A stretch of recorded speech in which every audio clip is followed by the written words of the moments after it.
Hi, Mary.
I want to just because just in case. Yeah.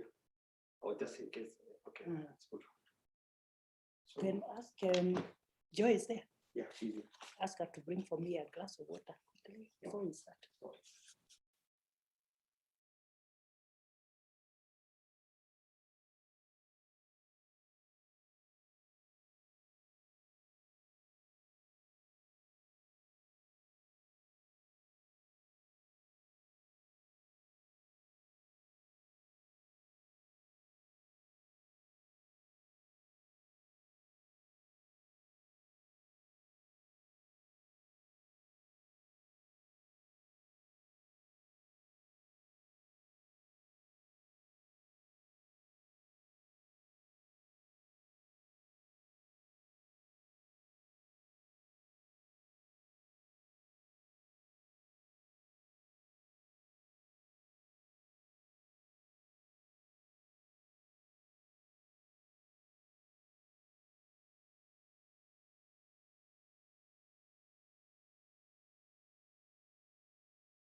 My name is Stella Otu.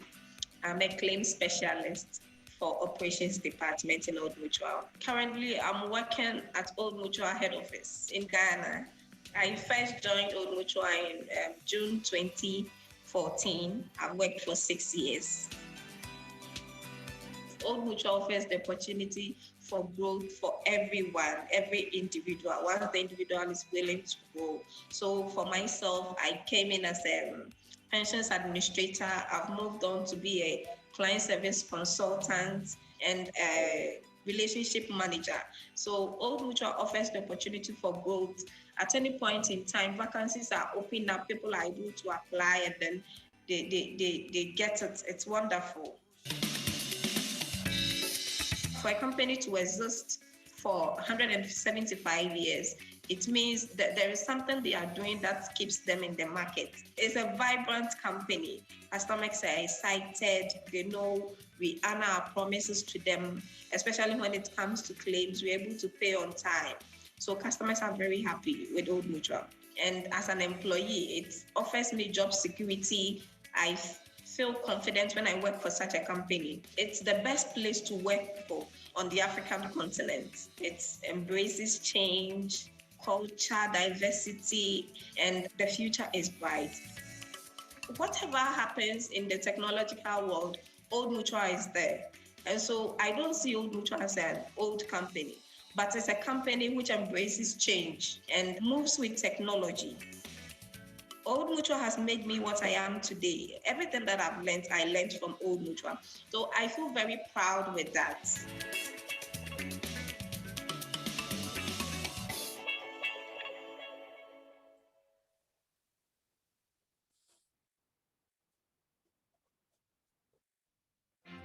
In a world of global commerce and competition, outstanding brands distinguish themselves through collaborative enterprise, creative marketing, and superior products, elevating themselves to the prestigious distinction of being named a superbrand.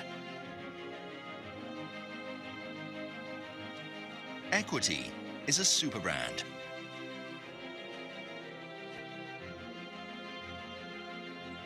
Equity Bank has been on a remarkable journey of transformation since its founding 35 years ago, evolving from a small rural building society to the Pan-African bank it is today.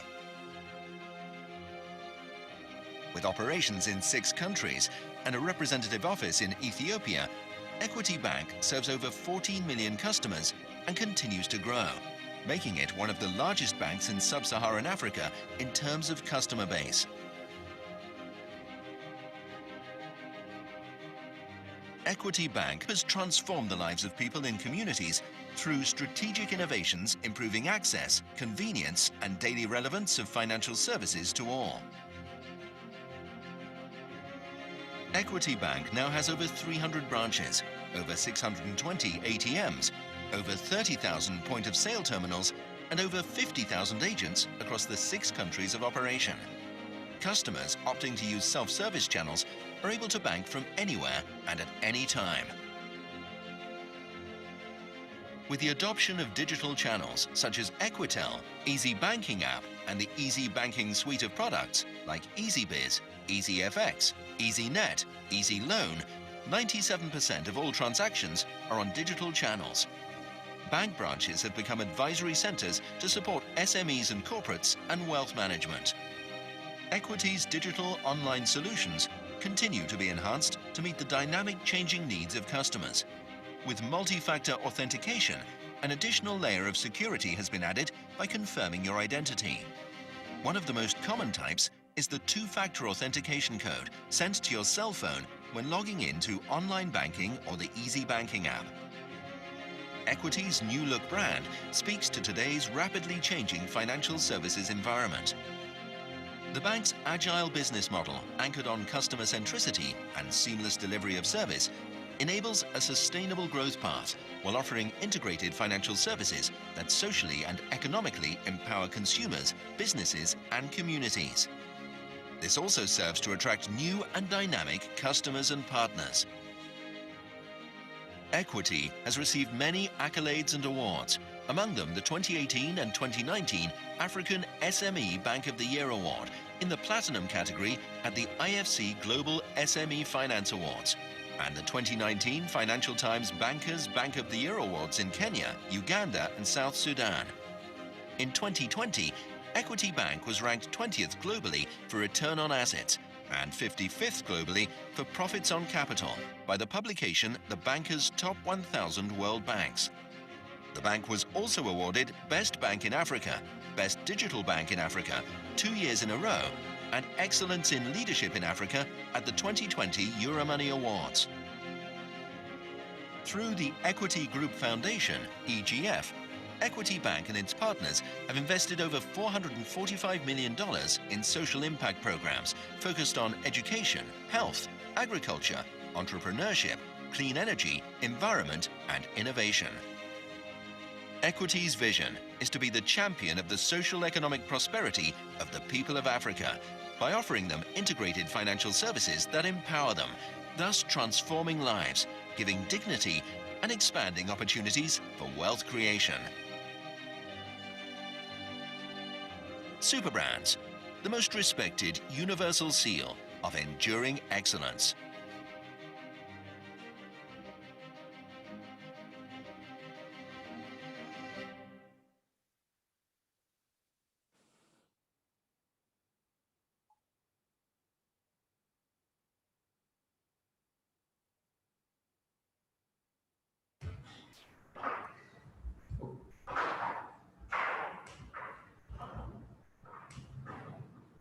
Hello everyone, thank you for tuning in. My name is Eric Kasuma, and it's a privilege and pleasure on behalf of the team here at Kenyan Wall Street to welcome you here today. Now, we are very delighted to have you with us today as we celebrate and honor the leading women who are steering and shaping the region's financial services industry through their individual organizations. That many of you today have dedicated their time out of their busy schedules to be here serves as a reminder that, look, how important the work that we do is.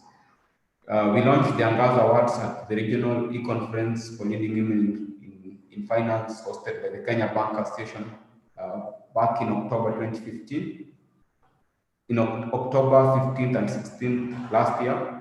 And so far it's been a good journey. So the list was compiled following a 4-month entry period, which we received professionals from Kenya, Rwanda, South Sudan, Tanzania, Uganda, and submit their applications. So today it's a special event whereby we want to honor a group of purpose-driven women and leaders in the finance and banking industry who have made outstanding achievements in their professions and their communities, and whose contributions make them positive role models. Thank you very much for the judges who are drawn from multiple disciplines, for taking their time to be part of this program. To our sponsors, Equity Bank, Old Mutual, our partners, Grasa Michelle, among many others, thank you very much, and for the support around promoting diversity in the financial services industry. And that's it from me. So I would like to hand over to my colleague, Eunice Nyawira, who is our operations officer. at 12. We will give an outline of the lineup and how we move going forward. Again, once on behalf of the Angaza Awards Organizing Committee, thank you very much, and it's wonderful to see many of you here. Thank you. Good morning, good afternoon, and good evening, ladies and gentlemen. My name is Nyawira Thairo from the Kenyan Wall Street, and I'll be taking you through our program in the next 1.5 hours. We'll start with a judge's report from Ms. Catherine Musakali. We later listen to one of our special guests, Dr. Nasio Nyango from the IMF. We'll then get to meet the Angaza Awards top 10 winners who have made us be able to attend this event as we are right now. Later, we listen to New York Times bestselling author Ms. Gail Evans. We'll get to engage with the top 3 winners through a panel discussion moderated by Ms. Bella Benga from Bloomberg. Finally, we launch the call for the 2021 Angaza Awards, which will be global, which will be a Pan-African Awards. The Angaza Awards judges were drawn from multiple industries, including regulators and professional bodies, association, academia, and development communities, and different individuals. First, we had Ms. Nuru Mugambi, the director of the Kenya Bankers Association. We also had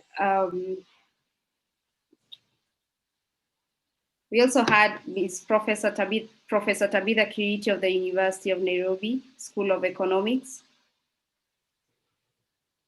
We had Ms. Esther Ndeti, the Executive Director of East African Venture Capital Association.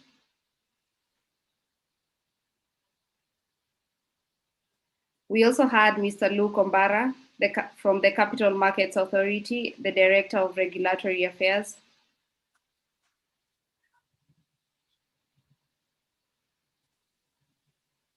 We had Ms. Phyllis Wakiaga, the Kenya Association Manufacturer CEO.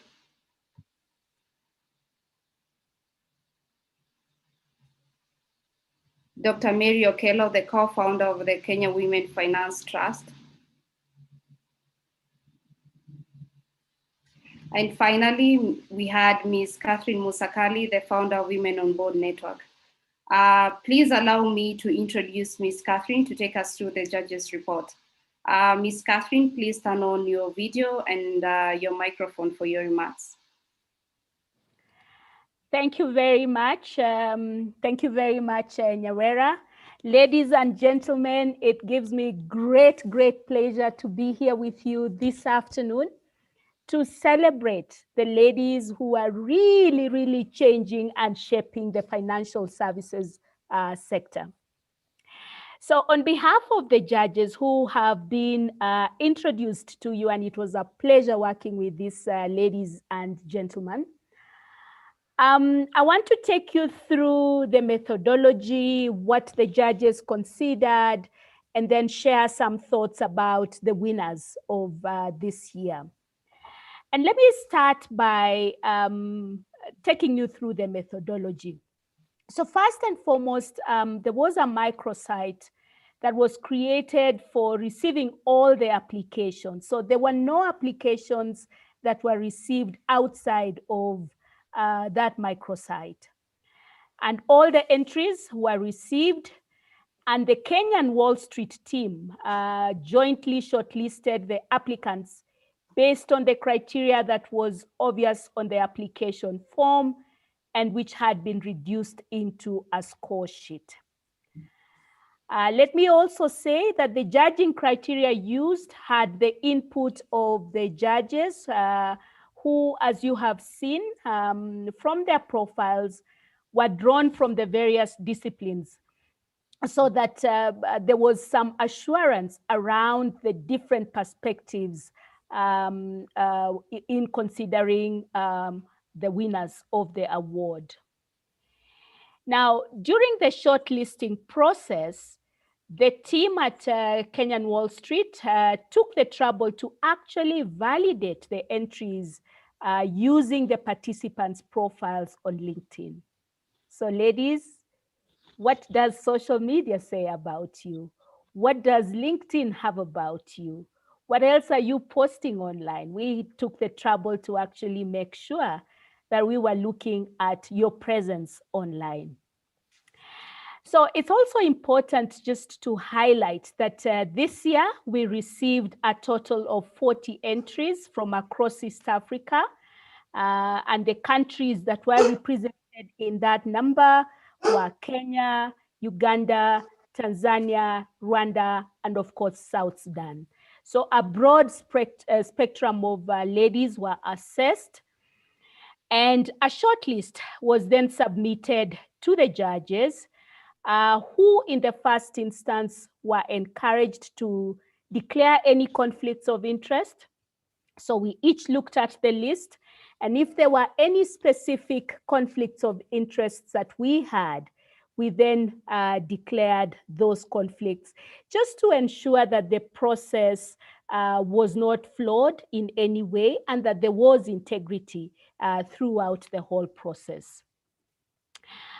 Each judge was then required to individually score the shortlisted candidates. And then we jointly held a meeting where we challenged each other about the individual scores and finally arrived at the top 10 who we shall be celebrating today. The interesting thing to note is that when we met as judges to deliberate on the results, there were no big disagreements on the winners. It was very clear who the winners were, and therefore we agreed on them. Also important, ladies and gentlemen, to note that the candidates were drawn from various institutions within the financial services sector. We had entries from banking, from the microfinance sector, from the SACCOs, from capital markets, the insurance sector. We had people from the private equity and fund management space, as well as investment banking, among others. If you just move to the next slide for me, please. So in addition to capturing the individual's biodata on the entry form, the entry form was designed in such a way as to bring out the influence of the individual. So we wanted to really understand who this individual is and how they're influencing the space in which they find themselves in. So we focused on two main areas, that is the scale and impact of these individuals. Under scale, we really wanted to understand, among others, the size of the organization and the nature of the organization where the individual was drawn from. We wanted to know the total assets based on the sector tiers. We wanted to understand the national and regional reach of the organization where the individual was drawn from.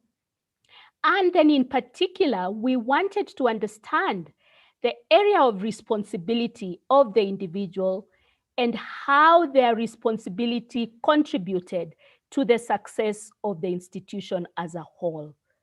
So who is this individual? What are they doing? And what is their contribution to the success of the organization?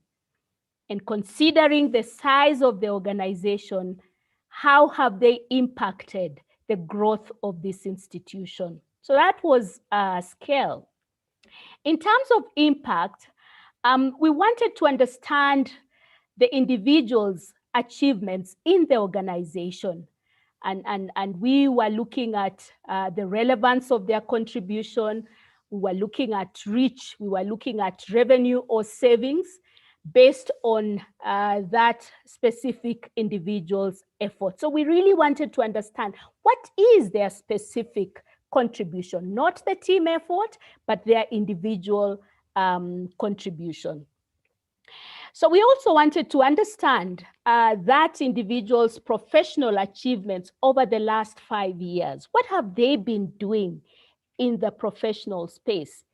And lastly, in the last 5 years, beyond the institution, what has been their impact? How have they impacted society? So ladies, next year when you enter for this award, don't just focus on your impact within the institution where you find yourself, but think about beyond this institution, outside of this institution, what am I doing as an individual?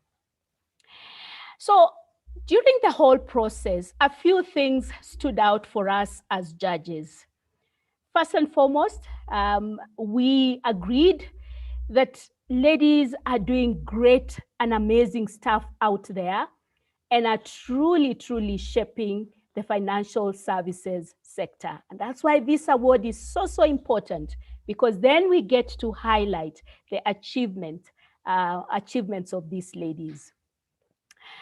As judges, I must say that we were struck by the talent out there and how women are putting their talents at work in the financial services sector.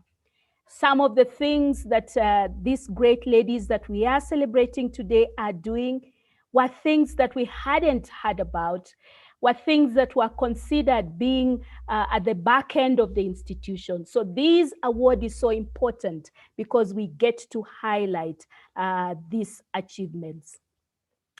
The third thing that stuck out for us is that the applicants, the 40 applicants, were all such amazing candidates. And the top 10 candidates that we are celebrating today truly deserve the win. They clearly stood out, but the 40 did also stand out. So to those who will not win today, but who actually took the trouble to put themselves forward, you have made a start. You have put yourself forward. There is no point saying you're the most beautiful, but you haven't entered the beauty pageant. So you have made a start. You put yourselves forward. You are a step ahead of those who did not. We celebrate you. The judges celebrate you, and we encourage you to work on the two focus areas, that is scale and impact. So think about scale, think about impact, and profile yourself accordingly. As I end, I would just like to share some thoughts for future candidates. One of the most important ones is your profile, ladies. How have you put together your profile? Your profile must really speak about your key achievements. I want you to remember that no one tells a better story about you than yourself. No one tells a better story than you than yourself. So you must be able to understand yourself, understand your strengths, and ensure that your profile captures those strengths. Articulate your skills, articulate your experience, articulate your knowledge, your achievements in terms of scale and impact. As you develop your career, please keep in mind that you need to keep developing your personal resilience, keep developing your values, your mandate, because that is what will speak to impact outside your organization. Remember to be technically proficient, know your stuff, seek to self-improve all the time, continually strengthen your attributes as ladies.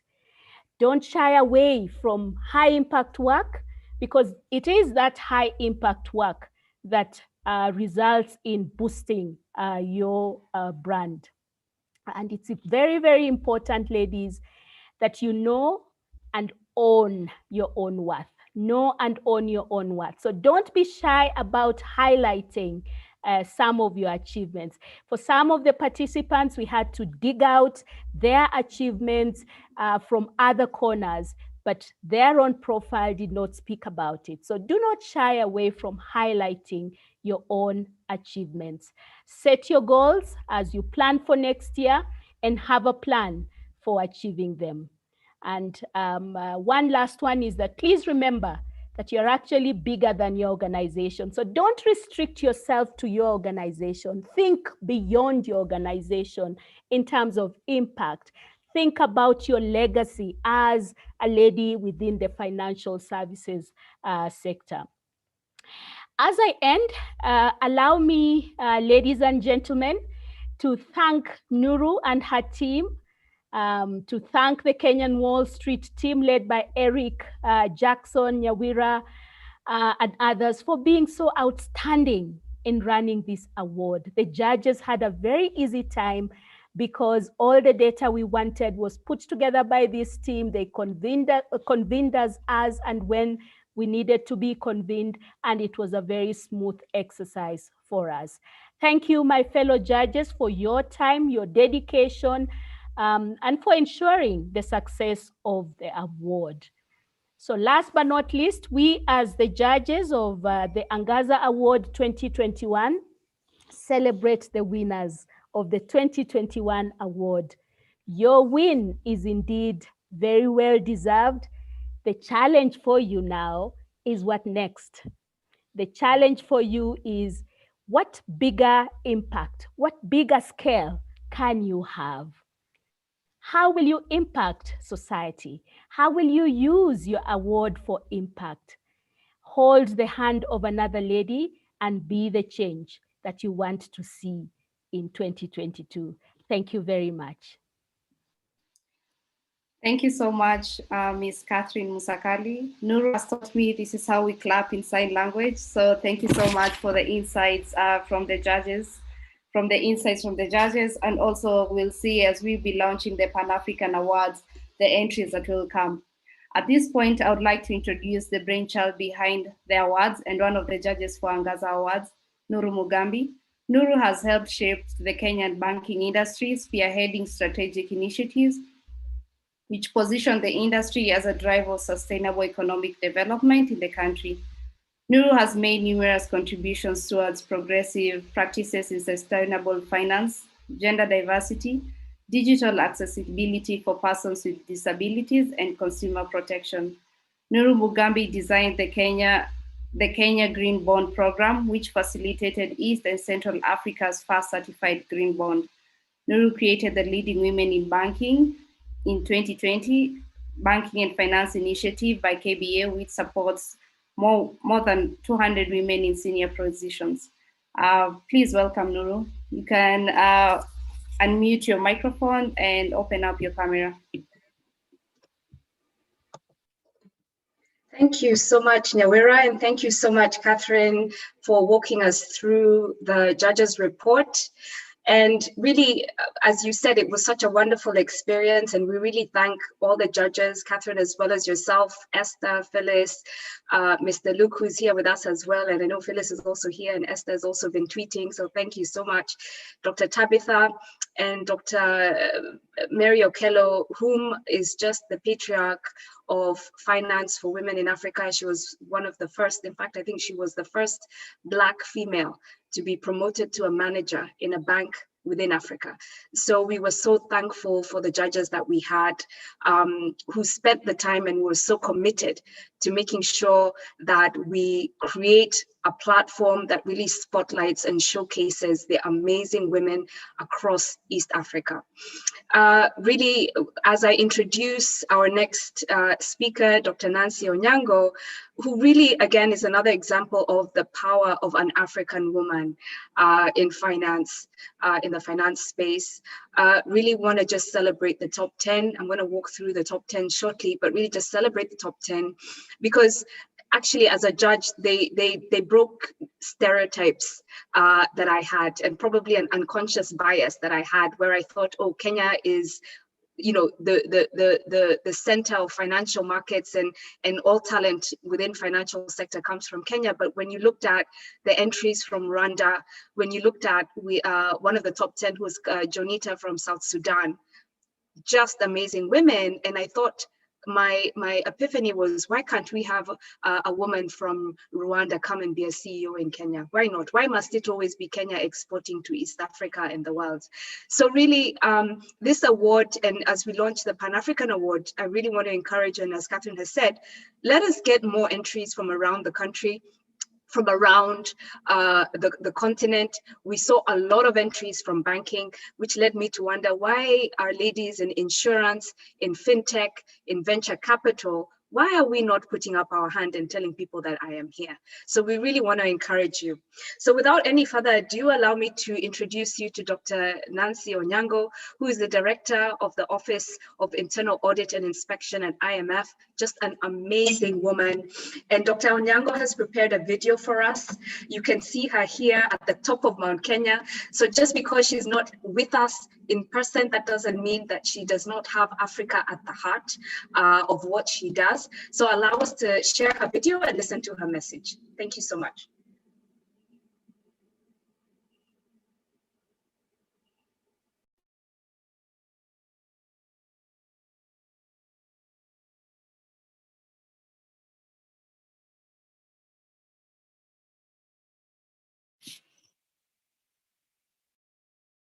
Good morning, everyone, or good morning to those in Kenya.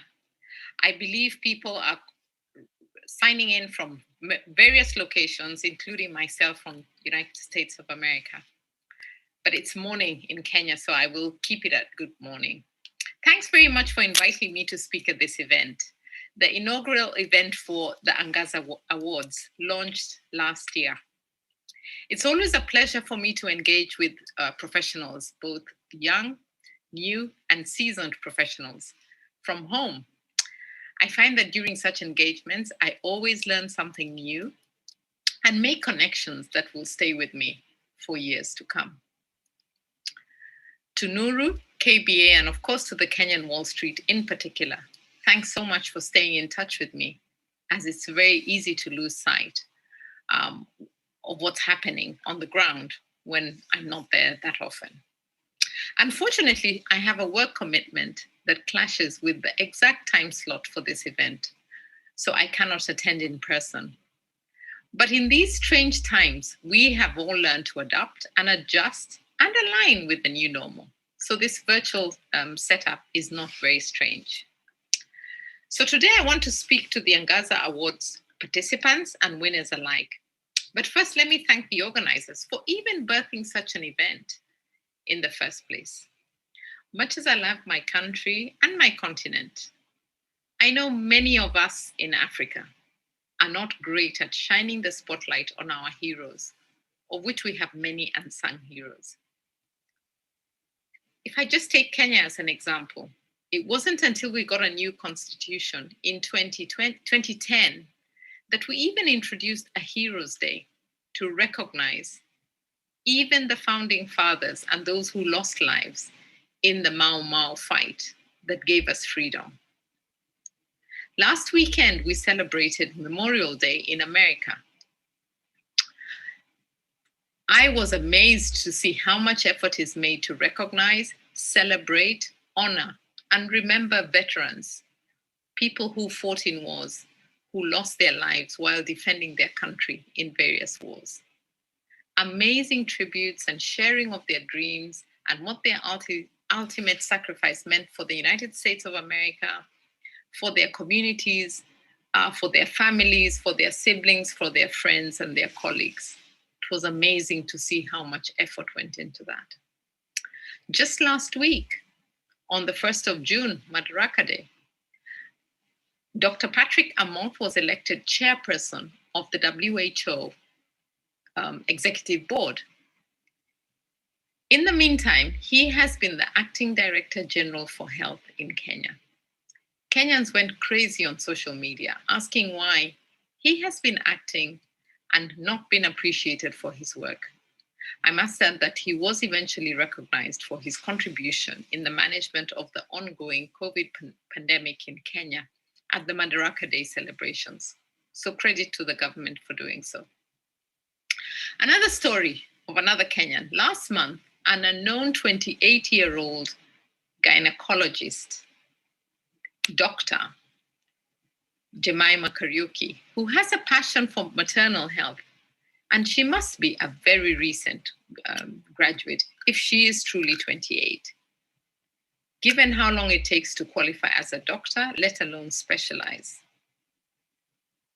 Won the 2021 Global Health Award by WHO in recognition of her contribution to advancing global health through an initiative that started actually quite small. She works at a hospital in Nairobi, and she noticed that there were fewer and fewer women presenting themselves for delivery as the pandemic progressed, particularly at night. But in the meantime, she noticed that the ones who were presenting had more and more complications to deal with, suggesting that they were staying at home longer than necessary and only coming when it was absolutely vital. Soon after she noticed this, there were a couple of events that sort of catapulted her thinking. One, there was an expectant woman who went into labor and died at home, as did the baby, because she could not get to a hospital because it was during curfew hours. On a different day, a boda man was beaten to death by none other than the policemen in Kenya, because he drove a pregnant woman to labor,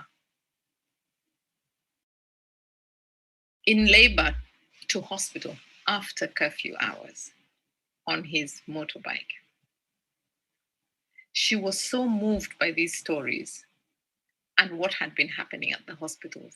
She just started organizing through her phone and getting in touch with people who could join her network, and got some ambulances to sort of help pick people or get doctors who could speak to these women during their labor and talk them through what they needed to do to determine how severe the situation was, whether they could actually wait until morning.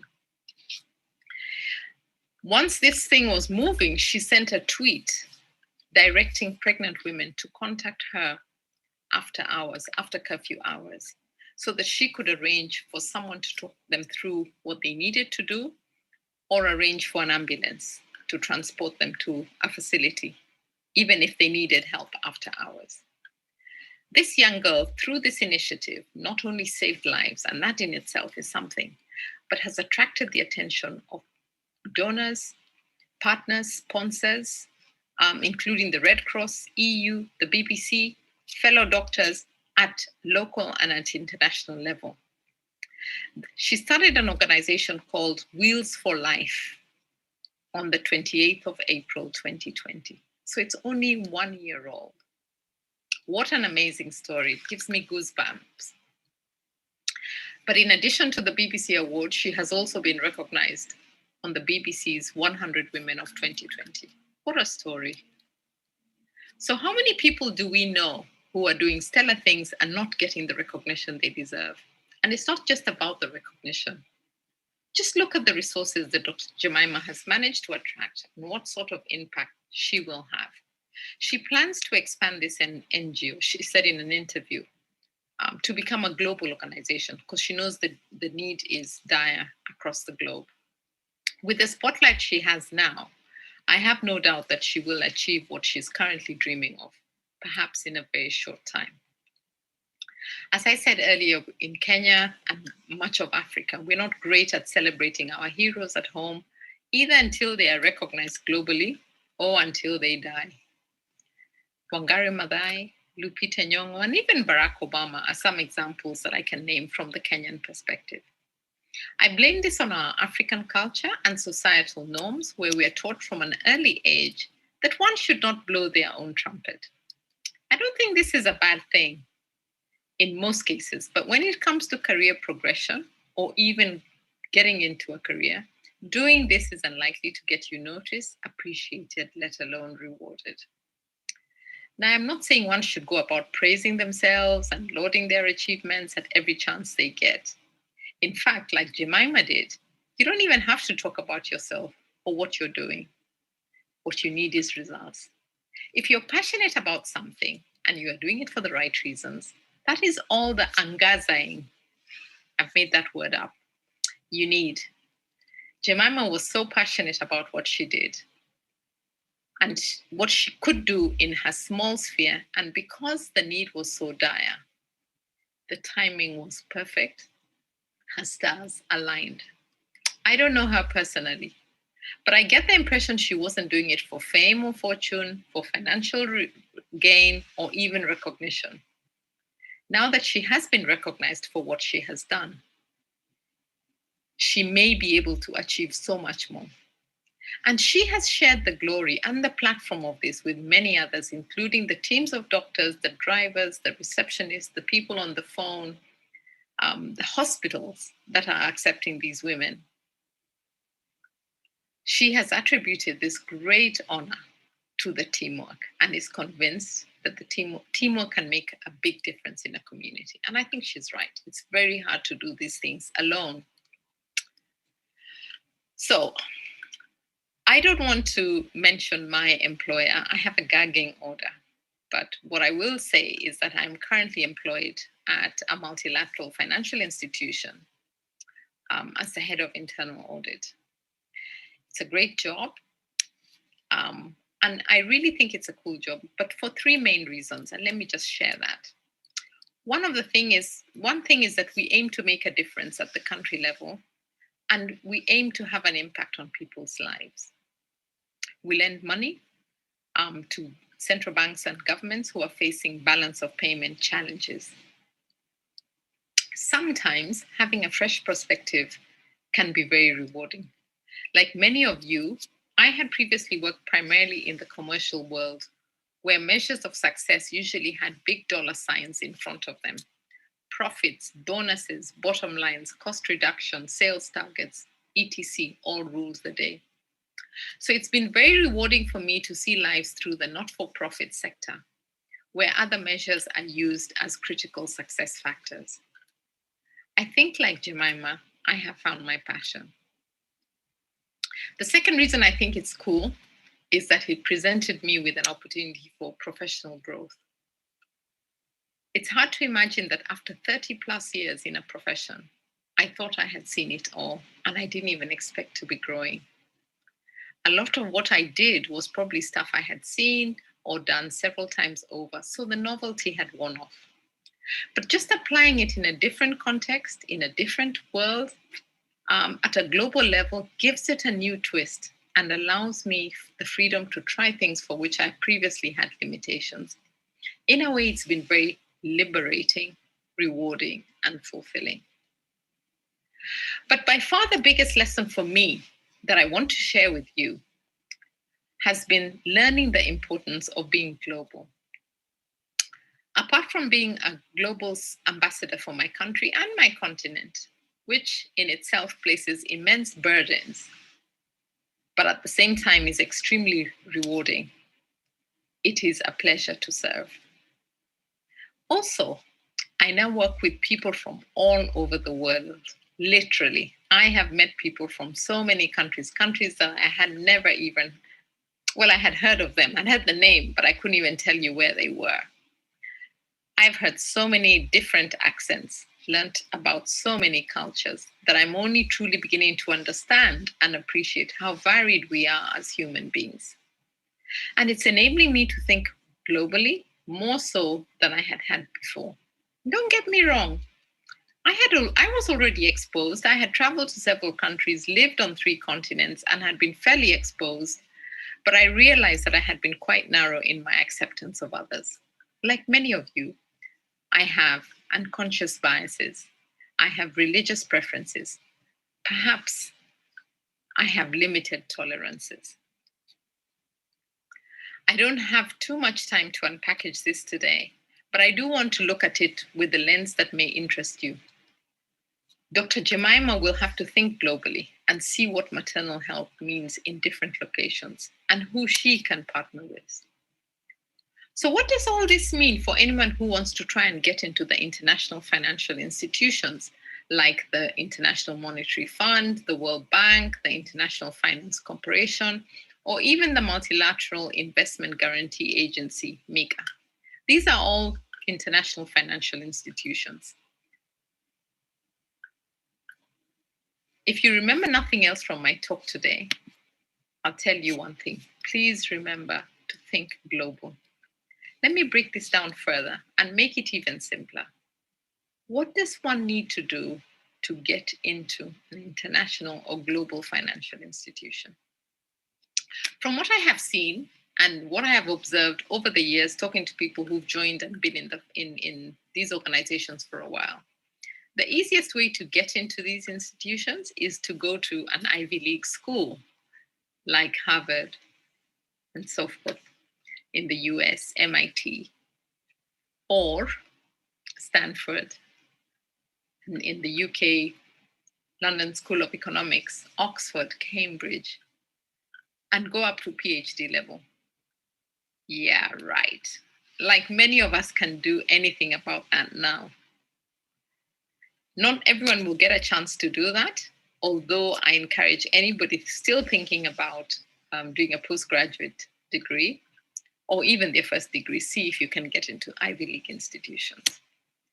But the reality is, I didn't go to Ivy League institutions, and there's still many people like me who have joined these organizations. So what is it that you can do, apart from going to Ivy League if you get a chance? One, you must become a real subject matter expert. Expertise at this level is deep.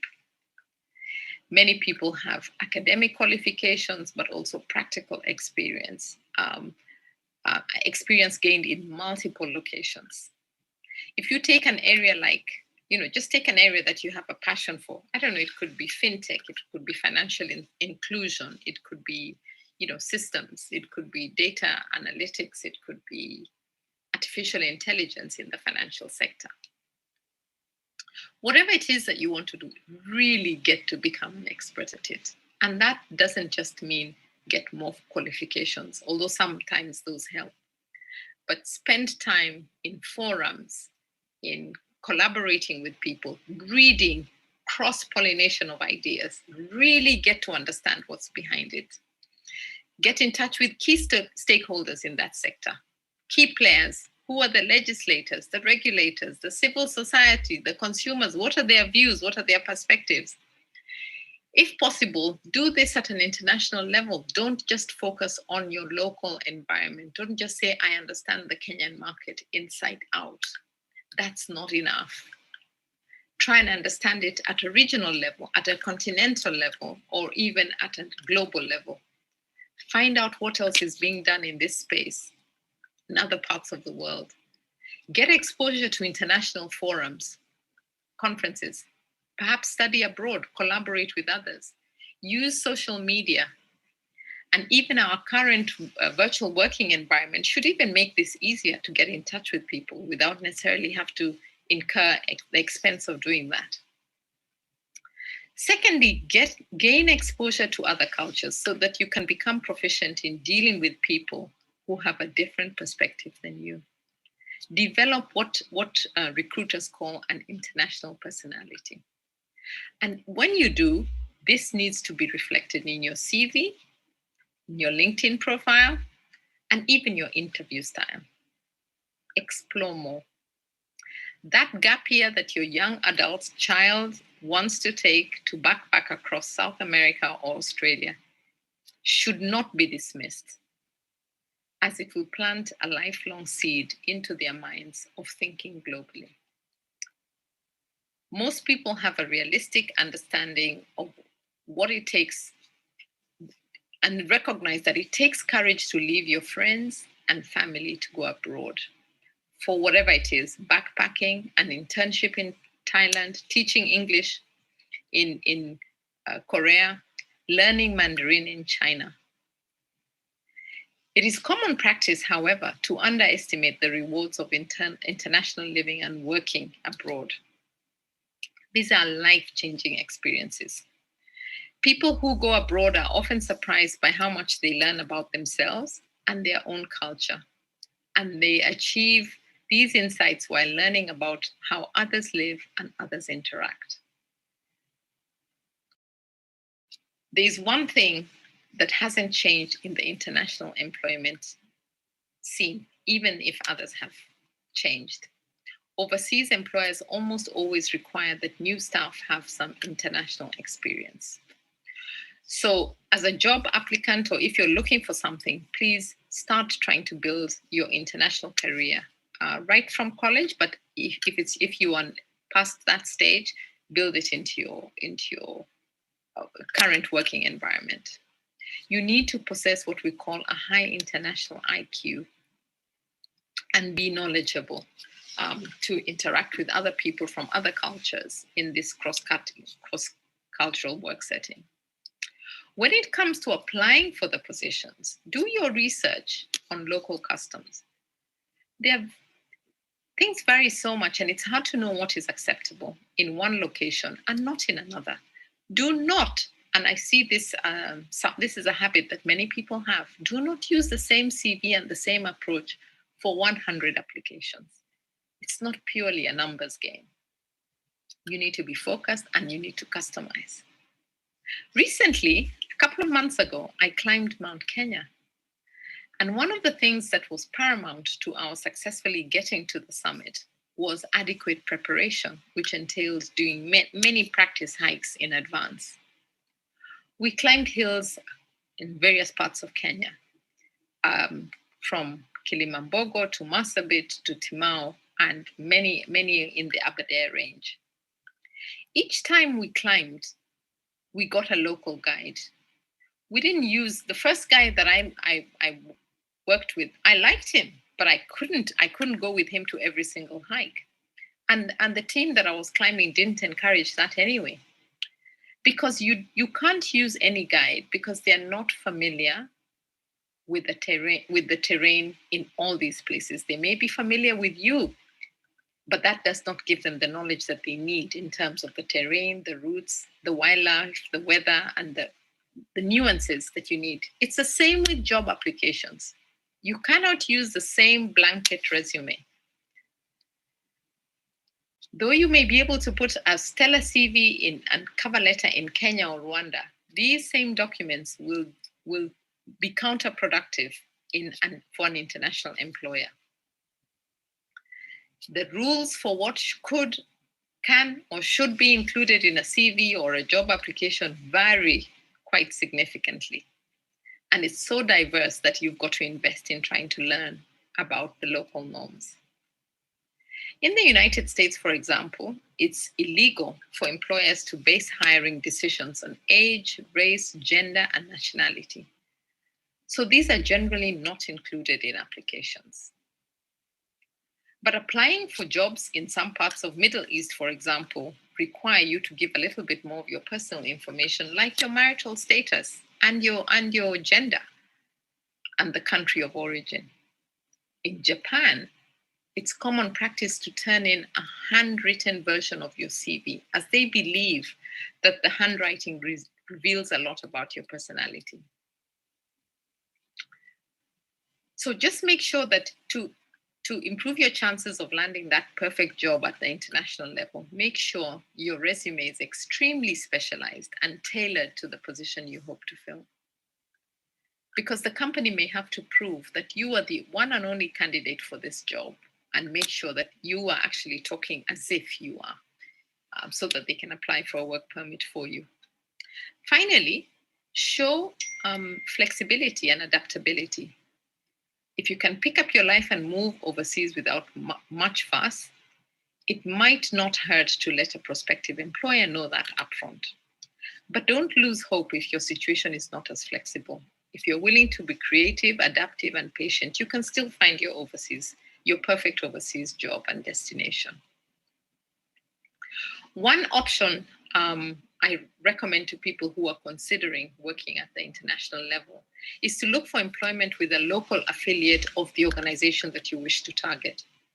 If the company has locations overseas, you could eventually ask for a transfer to their foreign locations, particularly after you have demonstrated how your value.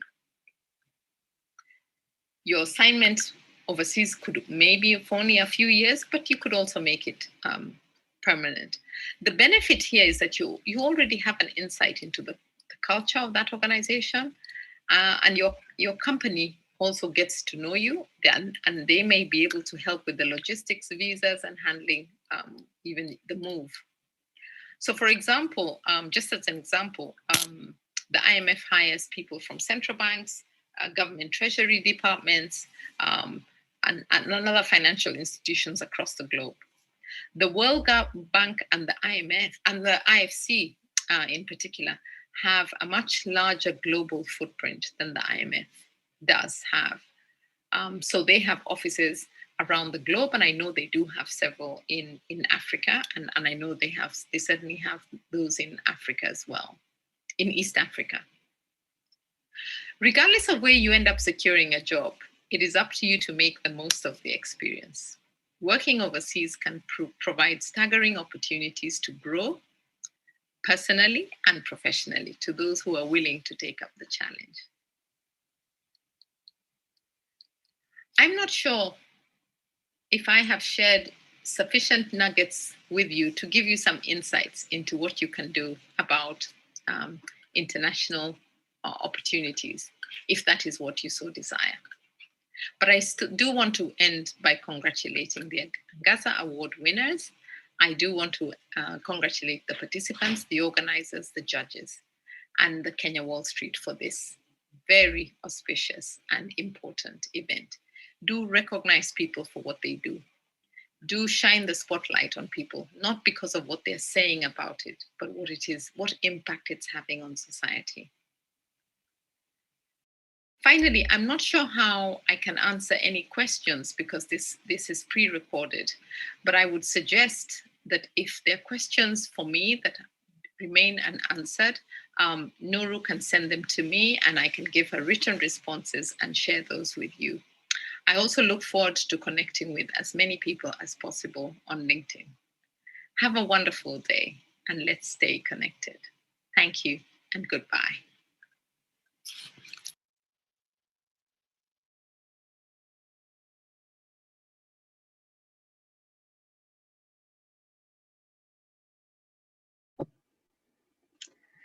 We really thank Dr. Nancy Onyango for her wonderful remarks, which were just wonderful. We now would like to introduce you to the top 10 women to watch in banking and finance, but probably before we do that, I really just want to note that I mentioned that Dr. Onyango was climbing Mount Kenya and she was doing that to raise funds for the Faraja Cancer Support Center. She's seeking to raise $20,000. She's well on her way to meeting that target. And those are the pictures. And I think her message about building an international IQ is just so powerful. And that's really what we're trying to do by bringing all these amazing women together and helping them remember that we have a role to play on this continent, and we have a role to play around advancing sustainable development for Africa. We are the change we're seeking for. We should not be looking externally. As Africans, we really need to advance, and the financial sector is in such a unique spot to make sure that we're facilitating and intermediating to make sure we're creating value and shared value for our economies and society and the environment. So we thank Dr. Onyango. So now the drum roll around our top 10, we've been celebrating them since we announced the top 10 list in March. But once again, I'd like us to just recognize the top 10 ladies, if that's okay. Great. So here are the ladies. I'm sure you have seen this list. You've seen our top 10 ladies. So we have number 1, Miss Mary Wangari Wamai. Number 2, Catherine Karemi. Number 3, Lina Higiro. Number 4, Elizabeth Wasuna Ochwa. Number 5, Jonita Lunkuse Jagwai. We have Millicent Omuhaga.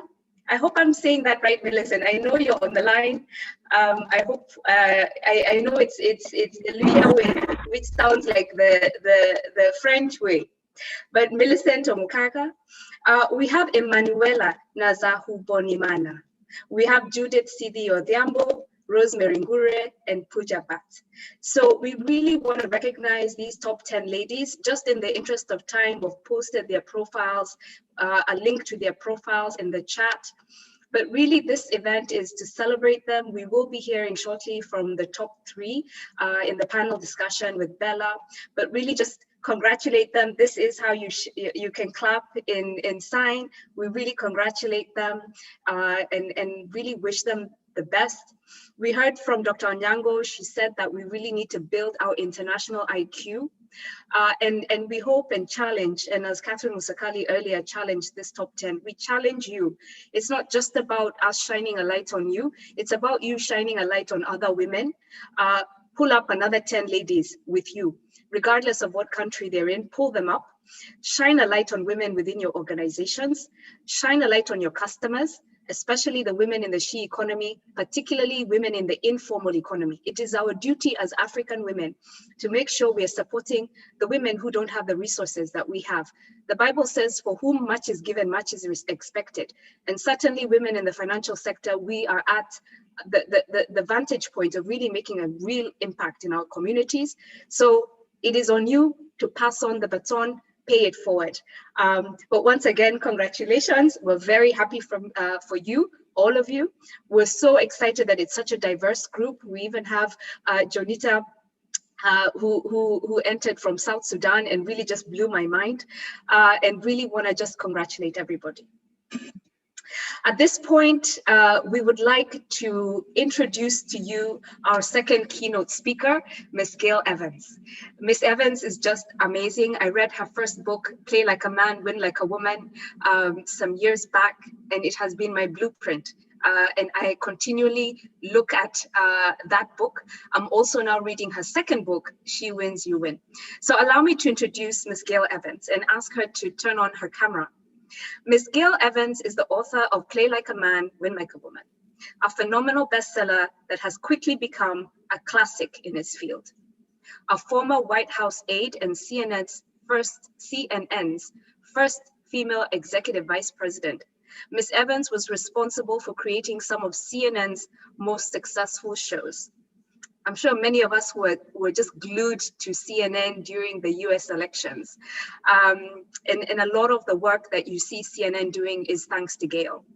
She currently lectures around the US. She mentors and teaches women of all ages and business backgrounds how to get ahead in today's corporate world.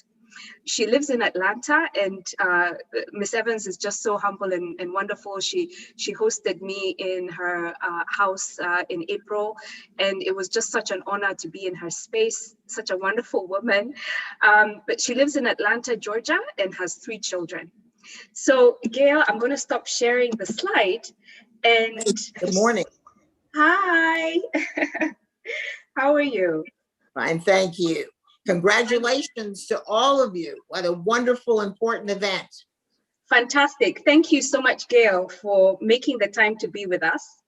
So we're going to have a conversation, and a lot of it I know is informed by your 2 books that you have written. So let's get into it. Is that okay? Sure, ready to go. Great. I'm going to begin by telling everybody they should listen to Dr. Onyango. Her advice was excellent. Yeah, I think I always learn whenever I hear from Dr. Onyango. She's just amazing.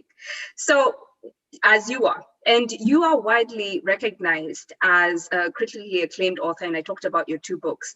What are some of those key lessons that you have learned? We've heard from Dr. Onyango, we've heard the messages that Catherine shared, but what are some of those lessons that you have learned about an effective way for women to show up at work? And show up so I think one of the most important things that it takes you years to learn is that if you want to be successful in the business market, in any kind of business, you need to show up fully present, ready to play. That means that when you come into the meeting, you actually need to be in the meeting. So often we have 10 different things going on in our lives, about our families. I have to get this report done. There are 20 different things we're thinking about. And we come into the meeting and we're only half there. And one of the pieces of advice I give women all the time is, it's like you have to learn to actually compartmentalize, and that when you are in the meeting, you need to be there. You need to be with the culture of that meeting. So we all make the assumption every meeting's the same. It's not true. Different people lead different meetings differently because of their individual personalities, because of their culture. and the rest. And so you need to know what kind of meeting this is. The other thing, which I think is very important, is the longer you talk, the less you know. So a lot of people make the PowerPoint presentation too long. They ramble on too long. That if you really know and understand what you're talking about, you can be fact-based, precise, and say it in a way in which everybody understands. So one of the other problems people run into is they want to look like they're the smartest person in the room, the most intelligent. They use jargon, they use acronyms, they use language which is not their natural, authentic language to look smarter. No, you want to make sure that what you are saying is something everybody in the room understands. Then you're the smartest person in the room, not when you sound like you know more than everybody else and half the people didn't understand what you were talking about. But I really think the showing up fully present is one of the most important things, because if you come into the meeting and you are fully present, they tell you the answers. If you're listening, you know what the answer is. That's a very important point, because I remember when I was speaking to another amazing lady called Rose Ogega, and we were talking about her experience in boardrooms. She mentioned that you learn more from body language, yes, oftentimes than what people say. And if you're not present and paying attention to those visual cues, you will actually miss the flow. And it's interesting because your body language matters. So when somebody's speaking, if you are really listening, you are sending feedback to them.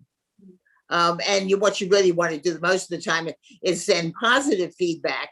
And therefore they know you're engaged, and they're much more apt to ask you to be part of the project or notice you or acknowledge your question. Whereas if you're distracted, they know you're not there. A lot of people think that nobody knows when they're multitasking. It's not true. Everybody knows it. For many decades, I thought I was very smart. I was a multitasker.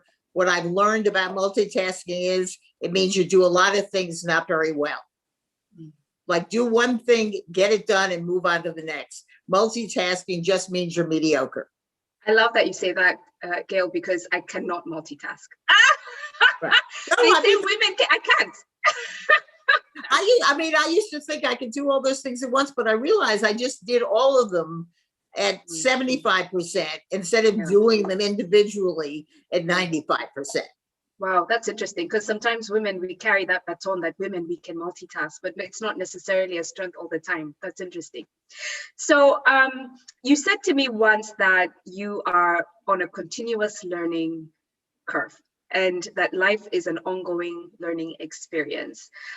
You also once told me that your greatest strength is that you're inquisitive.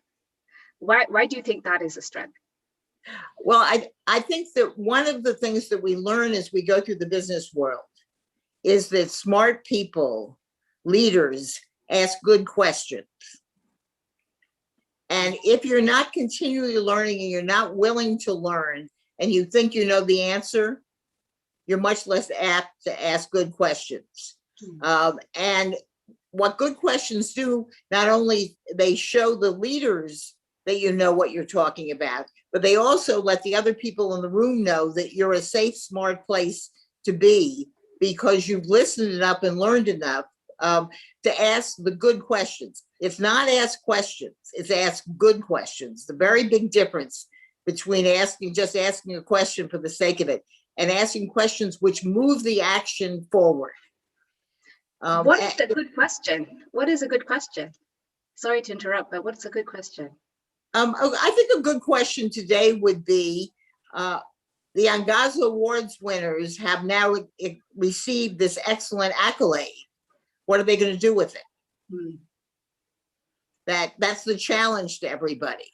And so I think as you come along, good questions usually have content in them, they have facts in them, they problem solve. Another, I think, very important thing is A lot of people, and women are a little better at this than men, are very good at identifying the problem. In business, nobody cares that you identified the problem. They want to know, do you know how to solve it? So when you identify the problem, what you need to then do is ensure that you have ideas for how to solve it. They may not be the perfect ideas, but just pointing out the problem is looking backward. What you want to always be is looking forward. That's fantastic, because you lead me to my next question about, and you said it doesn't matter if it's a good question, as long as you're asking, I guess, or it doesn't, if you don't know everything about the question, just ask an insightful question, I think is the point. And I think oftentimes as women, we don't want to ask questions because we feel like maybe we might not sound smart. But the point I think you're, and I'm receiving from you, the point is about engaging and looking like you're present, not looking like you're present, but being present in the conversation. Right, and you want to ask questions that illuminate what's being discussed and moves the action forward. You don't want to just ask questions for the sake of asking questions. So that's why there's a big difference between just a question and a good question. A good question has content in it that moves things, that empowers the team. Love that. Let's shift gears a bit to talk about some of the things that we women, we cut ourselves short. And Catherine talked about that earlier when she was saying we had to go looking for information about some of the ladies who submitted their applications. Was just, some of the information was very basic. And we had to go looking because we felt like if somebody has taken the time to apply, what is it that we might be missing in their application? So we went through and started looking. And what we find is women have this self-sabotaging way of cutting themselves down. They strive for perfection. They feel that if they're afraid to apply for a job, and Dr. Nyango guided us, for example, on how to start positioning yourself internationally, and in our context, internationally is Pan-African. No? We need to be working Pan-Africanly. So perfectionism, procrastination, also the fear of failure. These are some of the top self-sabotaging, can I say, practices that women have? And I don't know, what do you think about that? Well, number one, there is no such thing as perfect. I was thinking to myself, because there are a lot of bankers in this, well, numbers are perfect, but the truth of the matter is, we all know people can make numbers look like whatever they want the numbers to look like. Yeah. So the constant striving for perfectionism frequently has you doing work which is not the smartest work. I'm not saying anybody shouldn't do excellent work and get it done, but there's a point at which there's a logical place to stop. And sometimes in your perfectionism, you actually take things backward or make it more difficult to understand than if you stop at the natural kind of places. So perfectionism can get in your way. Because, and also you never can finish when you're going for perfect. There's always one more little thing you could try. So you have to learn to take a risk and figure out, when is it good enough? That doesn't mean it's not excellent work, but it's good enough that, because you have to stop at some point logically. I think in terms of the self-promotion, and this is a huge thing for women, I say you need to become your own PR person. So women worry about boasting and bragging and all the rest of those kind of things. I'm like, no, letting people know, putting yourself in a position to be found, I think is really important in business. And that's really what Dr. Onyango was talking about, is that you do the work to be in a place where somebody can discover you. Yeah. Now, part of what you have to do with that is ensure that you're doing your own public relations so that people know you're there in subtle kind of ways without boasting and bragging. So all of that becomes very important, sort of in your profile as people are beginning to look at you. The other thing I think in all this and what you mentioned is women tend to downplay certainty. And men are much more apt to minimize doubt. Those are actually the flip of each other. I mean, they're the same. It's very interesting to look at. So say it again, women. Yeah, women downplay certainty. Certainty, okay. Right. And men minimize doubt. Okay. Okay. It's very important if you're selling yourself, if you're selling your product, if you're selling an idea, that what you want to initially do as you're speaking is minimize the doubt. First of all, it inspires you. And secondly, that what it does is give people the confidence that they want to work with you. It doesn't mean that you don't, if somebody agrees to the idea or you or whatever, it doesn't mean that you don't then talk about the things that might go wrong, understand that and the rest, but risk it by stepping out a little and minimizing the doubt. And it becomes very, very important in any kind of business. It's also important in selling yourself. When you go for the job, do you think about all the reasons why they might not hire me, all the reasons why I'm not qualified, which is downplaying certainty? Or do you think about all the things I can bring to this job? You show up differently when you minimize doubt. That is awesome, because I think a lot of us might think when you say be your own PR person, we automatically go to, oh, I need to always be on social media and I need to be present and, you know, like a social media influencer, but that's really not what I'm picking up from what you're saying. I think what you're saying is that believe in yourself and promote yourself. And as you're promoting yourself, you're minimizing the doubt that people might have. Right. And part of how you do this, and I think this is hugely important for women, is you create a large, shallow network in the work world, in the entire world. So what we've seen in research is that women's networks tend to be narrow and very deep, and men's networks tend to be very wide but very shallow. And for business, it's important to have some narrow and deep networks, but it's actually much more important to have a much wider network, because with people who do different things than you, people who can broaden your picture. That it's important to be a subject matter expert, but it's also important to know all the other subject matter experts and be constantly connecting them. That's so deep, Gail. That's deep. Because yeah. Everybody, other people do your PR if you stay connected, and it's easy, especially in this virtual world. It's very simple to stay connected to lots of people without having big work. It's like I'll see something that I think Nuru might be interested in because we've had a conversation about what her daughter does. Her daughter's interested in robotics. Okay, I see a story that comes across one of my feeds about teenagers doing robotics. And I just hit forward and say, FYI, or I thought you might be interested for your daughter. Wow. I mean, it's a 2-second transaction. It keeps the network going. That is awesome. And that's the key word, because I think men often look at things, and Luke is here with us. I think men often look at things as transaction, right? So there's that give and take. Whereas we are big on, like you're saying, digging deep and building those relationships and, you know, really becoming best friends before I can ask you for a favor, you know? So I think that's really interesting. Right. And actually, some of it is deep and relational and some of it's transactional. And we can't be stuck in one place or the other.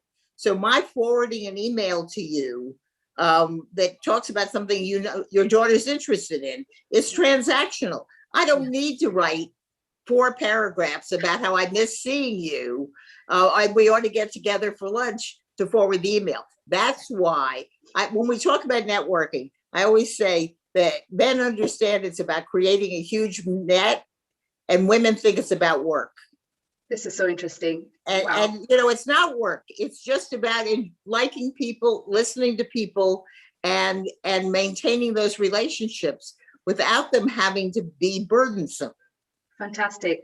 So our final question as we get ready to wrap up is, what is the most strategic thing women in finance can do to advance their careers? I think Dr. Nyango has shared some really interesting things already during this conversation. You've shared some interesting things. Is there anything else you might want to add? Well, I do think one of the things that she talked about that I think is very important is that you need to be a person of subject matter expertise. That's very, very important. But then you also need to understand how your expertise fits in the big picture. Okay. So I frequently say women fall in love with being a silo where they know more about one little sliver of the business than anybody else. That gets you just so far. That gets you well into middle management.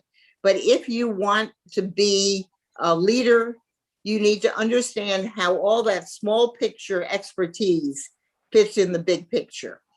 And that's risky because it's very safe. You can keep learning and learning and learning if you stay small picture. When you get to be a leader and you're thinking big picture, you have to take risks and you have to talk about things that you're not a subject matter expert about. And so I suggest to women that if you want to get into leadership, one of the best things is to begin by taking tiny little risks. And that'll make you much less risk averse. And then when comes time to make the big leaps, you just go for it. It becomes much more natural.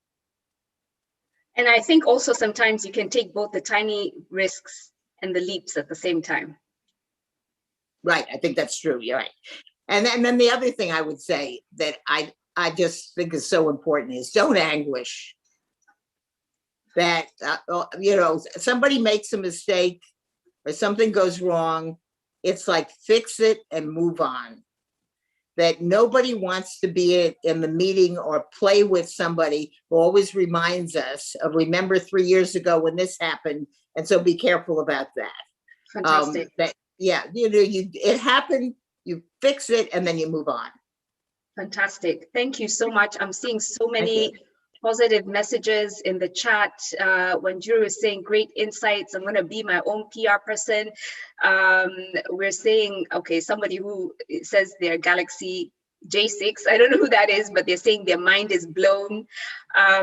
So we do have a question. Actually, we also have gentlemen here. Yeah, so Rafiq is saying women can be very proactive in supporting communities as role models. It is important to create women in Africa who inspire young. What's your thought about women in Africa, and what's your call to action for us? I think my call to action for women in Africa and women all over the world is that we need to teach our daughters and our granddaughters how to play together as a team so that the issues that they deal with in their life are different from the old time issues that we're still dealing with. Yeah. That we've reached a point in this world where the kind of discussions we still have to have, we've been having for 50 years, it's time to move on. And so it's like, give our daughters and our granddaughters permission to be all they can be and be authentically themselves and stand behind them. I love that. Naomi Jerry is asking, how do you deal with pain in workplaces? I guess pain, pain, like hurt. So maybe you can answer that, how you want to interpret that. So let's say maybe, I don't know, Naomi, I'm sorry, your question was very brief, but I'm not quite sure. But how do you deal with pain in workplaces? Right. So I think one of the things that's very difficult, and I think it takes a long time in your life, is, was it about you, what happened, or was it about the subject or the event? And working on not taking it personally is very, very difficult. But most of the time, it actually had nothing to do with you. The boss screamed because he had a fight with his wife the night before, but you happen to be the person who shows up in his office first thing the next morning. Things fell apart and somebody, you know, was unhappy with it and told you, gave you feedback that felt terrible.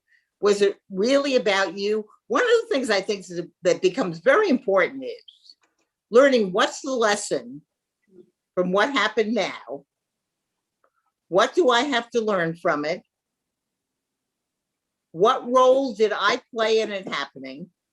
I say to people all the time, something went wrong and you were involved in it. You had some role, no matter how small it was. Learn that lesson and then move on. Yep. And so often women get caught in that it was about me and somebody hurt my feelings. You know, my best friend and I came into the meeting and she disagreed with me, and then the group agreed with her.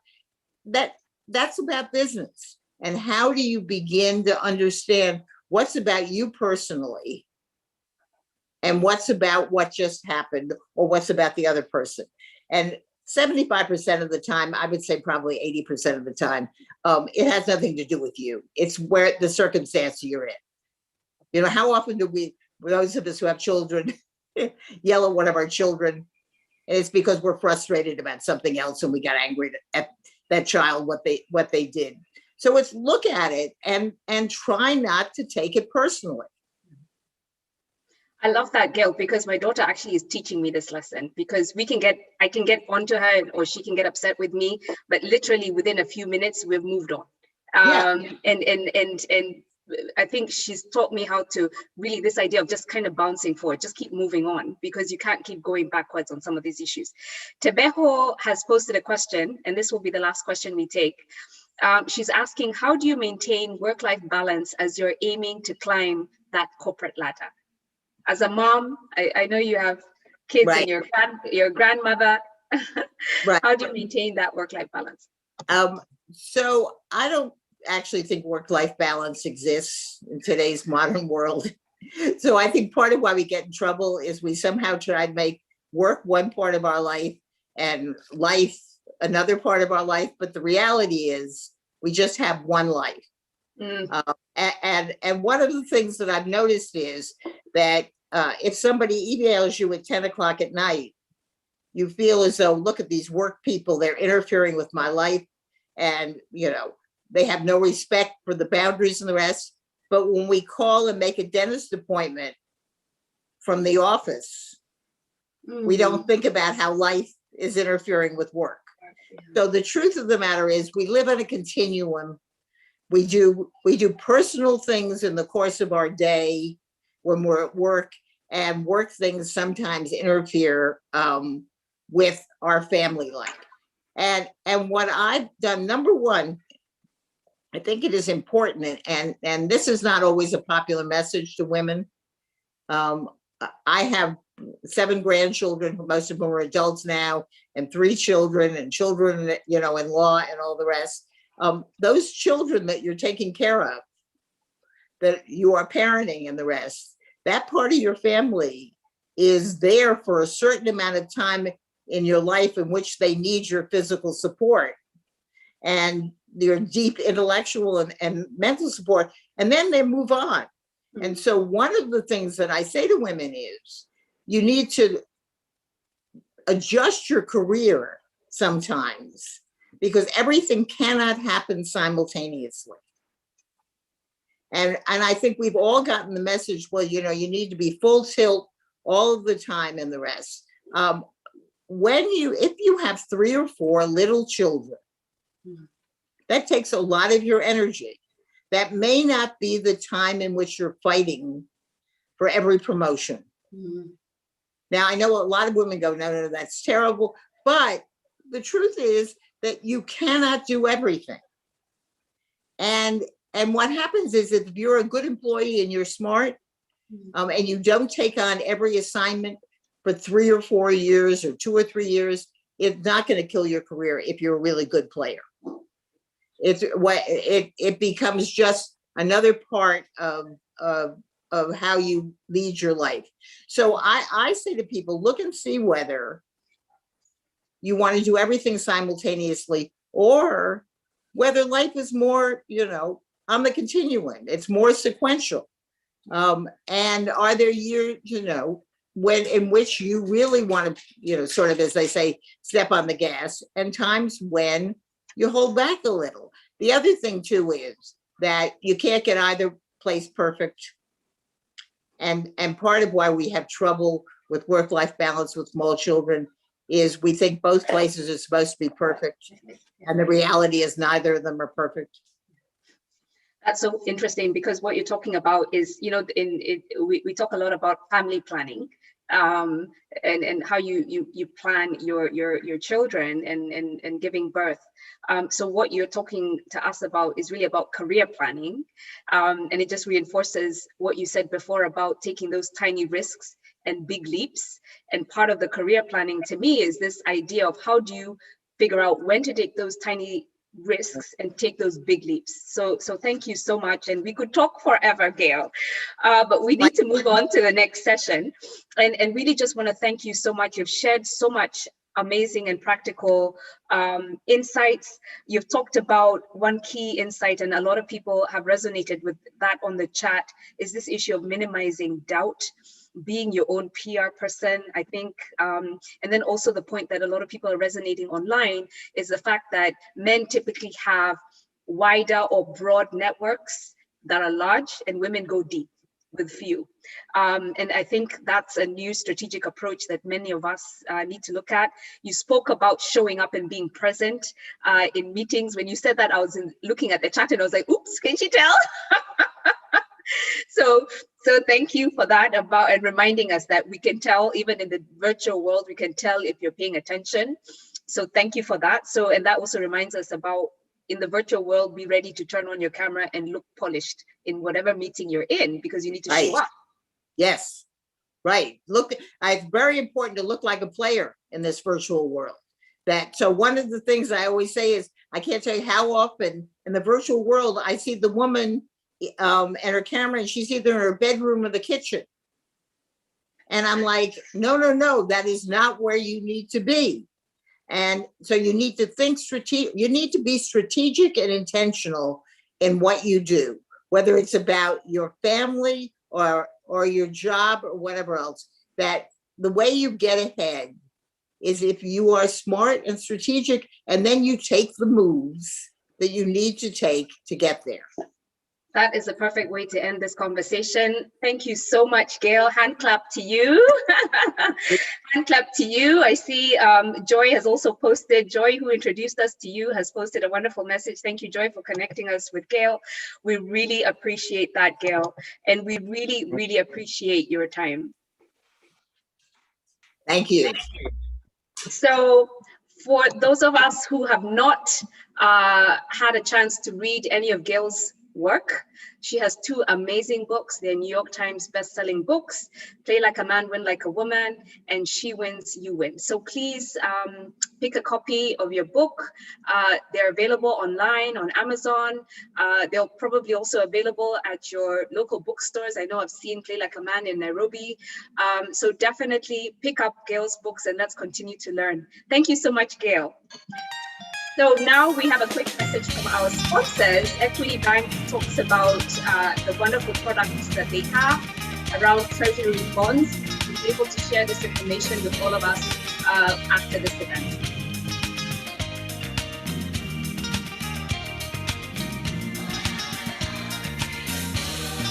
We thank the team. We thank the team at Equity Bank for sponsoring and being our main sponsor. The team at Equity came on board after we announced the top 10. When they found out that we were awarding their very own Mary Wamai, they said they had to support this event. And I think this is what it's all about. We need to support our women. So we want to thank the Equity team for coming on board quickly to support Mary once they saw that she was a winner of the award. And sorry, Gail, I wanted to show you, I have your books. So pick up a copy of that. All right, so without any further ado, and my apologies, I also want to recognize Old Mutual. Old Mutual is another sponsor, and we'll be hearing from one of our colleagues from Old Mutual as well. So we really want to thank the team at Old Mutual. for coming on board. Once again, they heard about this Angaza Awards and they said, what can we do to support? How can we support these women? So we're in conversations with the Old Mutual team to see how we can support the ladies, not only the top 10, but you know we're announcing the Pan-African Award. At this point, allow me to welcome Ms. Bella Genga from Bloomberg News. Bella is just an amazing business journalist. She told me that she's one of, I think, only 5 or 7 female business journalists in Kenya. So Gail, hopefully you're going to add Bella onto your list of ladies that you mentor, because we need more women covering business and the financial sector in Africa. And we need these women to tell our stories and the stories of the women in the sector. So we want to celebrate Bella. And really, Bella, without any further ado, I'm going to stop sharing and hand over to you. Thank you. Thanks, Nuru. Are you able to hear me? Yes. Thank you so much for your time and for your wonderful discussion with Gail. We'll just usher you into the next session of this wonderful program. First of all, good afternoon, ladies and gentlemen. Welcoming you to the panel discussion with the top 3 women to watch in banking and finance. And we get to listen and learn from them for free. I mean, it's amazing. So please allow me to introduce the panelists. I'll begin with Mary Wamai.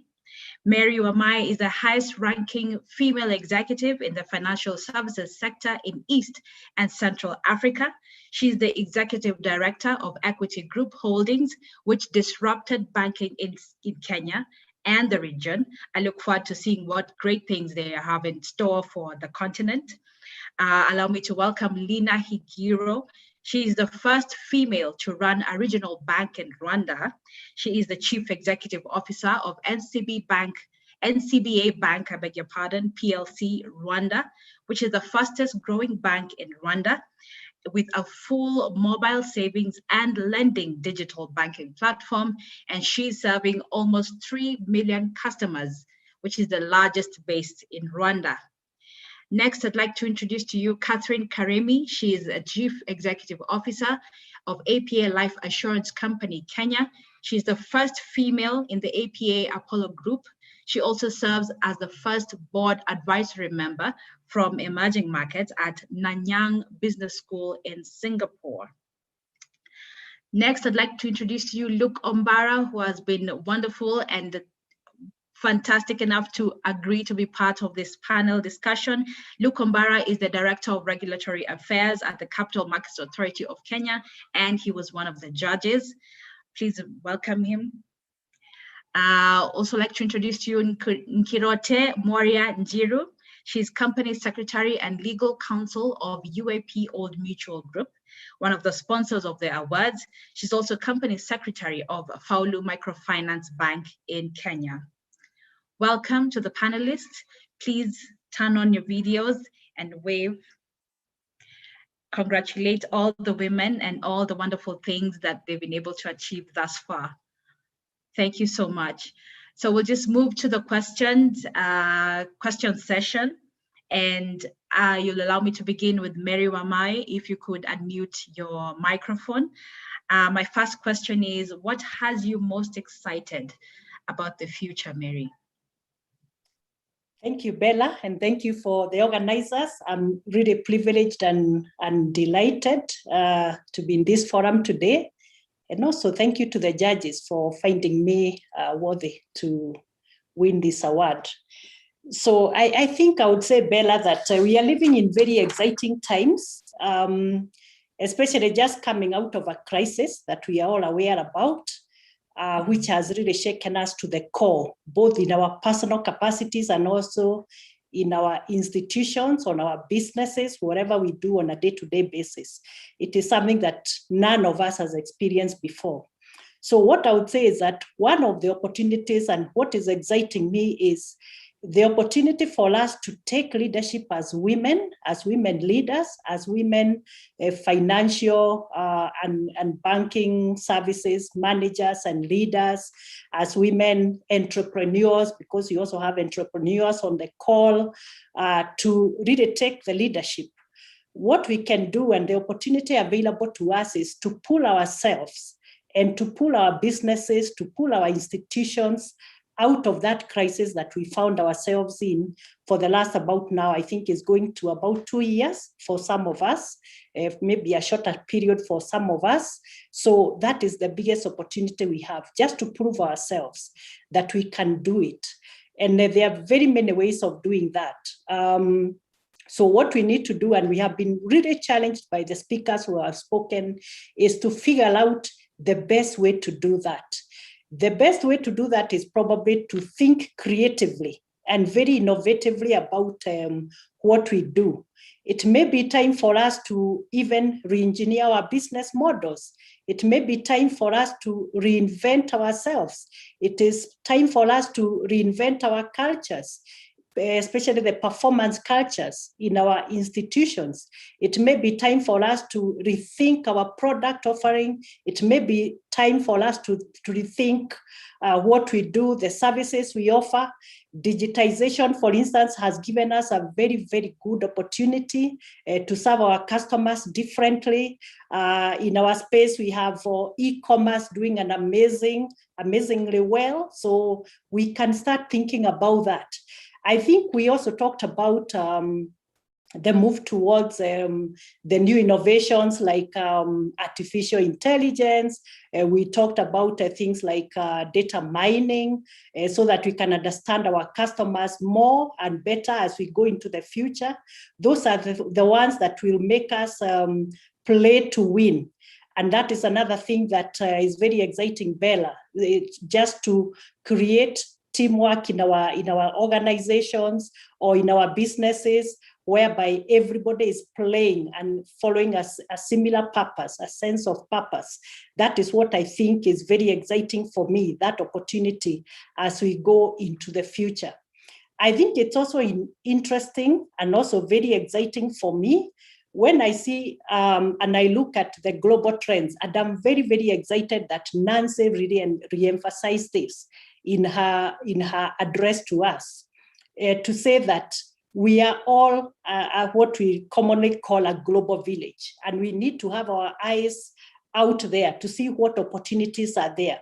It is exciting because if you look at what is happening, for instance, in the US, whereby one of our own was just just became the vice president after working very hard in a very tough election, and I'm sure we all watched what happened, and she proved that she could do it. So that is very exciting for me because it sets the pace for us.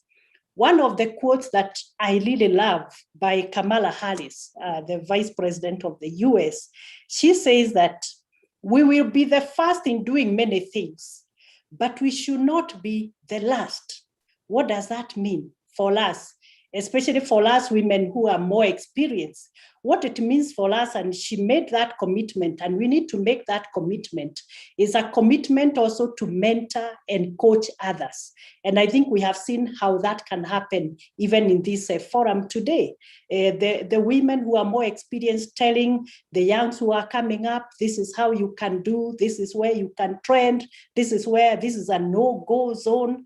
Those are the things that we are very excited about, that capacity to mentor and to coach others. So that for me is also very exciting.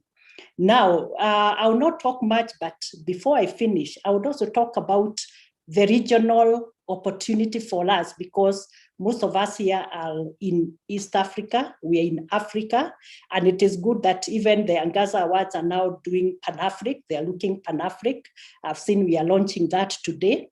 It is a very exciting time for us when the region is coming out of very difficult times, and we must look at, upcoming countries like the DRC. We have had very good successes there, very high potential. Let's look at what things like the African Free Trade Area treaties are doing to the region in terms of promoting our businesses, in terms of giving us opportunities for growth, whether we are in a small and medium enterprises or whether we are in financial institutions. That for me is a huge and very exciting opportunity. We have a tendency sometimes to just look at the negative and say, oh, the economies are going down, things are not working, what do I do now? The businesses has collapsed. But we must all remember that every failure and every crisis gives us an opportunity to reinvent ourselves and come out of that very damning situation.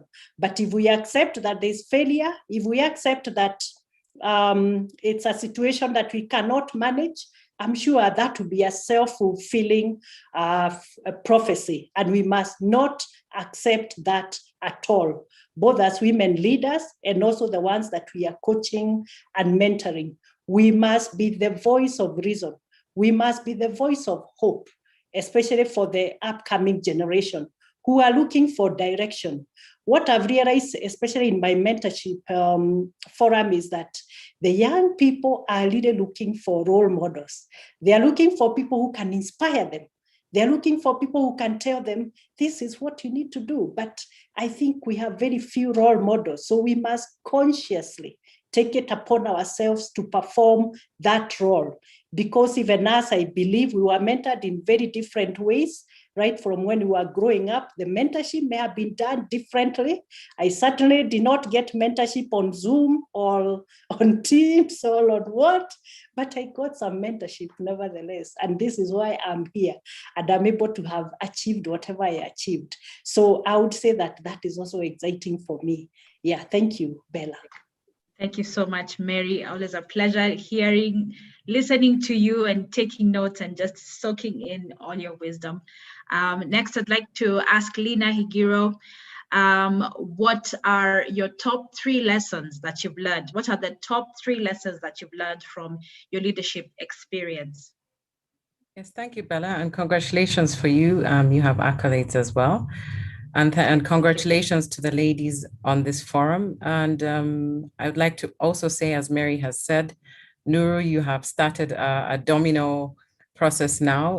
And for Rwanda, this has really, there's some people who said that they thought there was one female CEO in the country until until they saw the Angaza Awards. So that was quite interesting to hear from the social media feedback. So you have created waves and you've challenged us.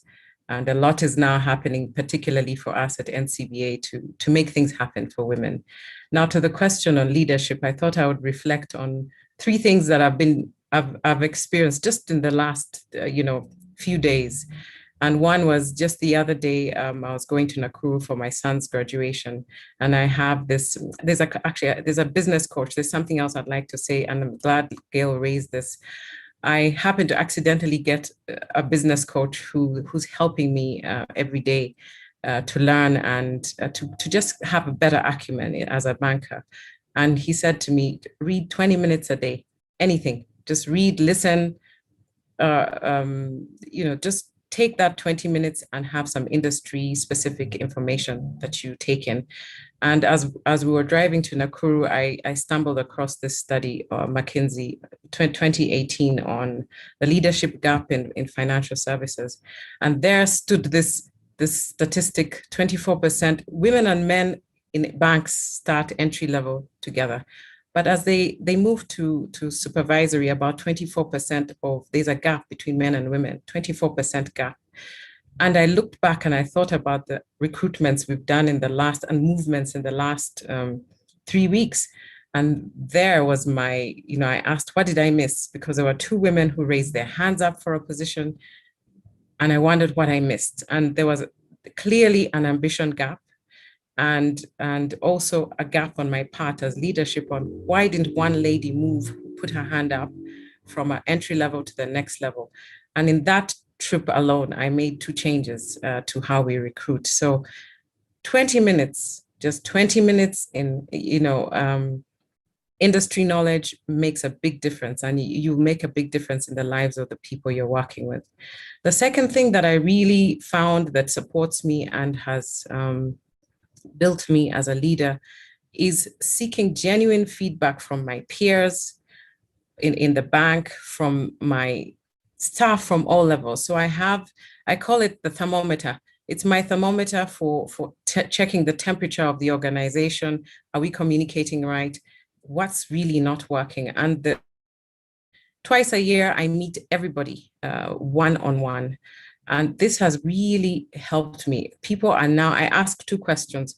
What would you do if you were me? What would you do different? It's incredible. You have to hold your heart a bit, because whatever you're being told, you have to act on it and deliver. And there's the other day, one of my peers says, you need to go back to being 50-60% out of the office and 40% on operations. He was point blank, and that was a strong message. And I had to really change the way I started becoming more operational than business. And he really just told me in my face. And somebody very young, just the one-on-ones, I know some people may not be able to. We are about 80 staff, getting to 80 this year. And some people may say, but how do you meet everyone? That's just not possible. And you make it. You can find your own thermometer, and that's mine. And that's the leadership lesson I'd like to share. Find your thermometer and get the feedback you need to move on. The last one really is that I make a point, and I'm glad Gail brought this up. I make a point, I allow myself to be vulnerable. So my team, my peers, and also a certain group of leaders who are outside my business. And I just say, I'm struggling with XYZ, because it can sometimes be so lonely. Some people think, isn't it amazing? You're there, you're the CEO, but it can be lonely and exhausting sometimes, and you need a refresh. And when I reach out to, or even when you're just struggling. So I've had my peers just in my ExCo team come and tell me privately, because I've opened the airwaves, that they'll tell me, Madam, that didn't go well. Let me suggest this solution. And you build a team of trust, and that has really worked for me. I also meet new people every month. That's how I've extended and widened my network. And in meeting new people and being vulnerable, that's how we've managed to launch the mental health awareness and employee assistance program in the bank. I think we're probably the first bank to do that, but that came from being vulnerable and saying, I'm struggling, I don't know how to deal with this.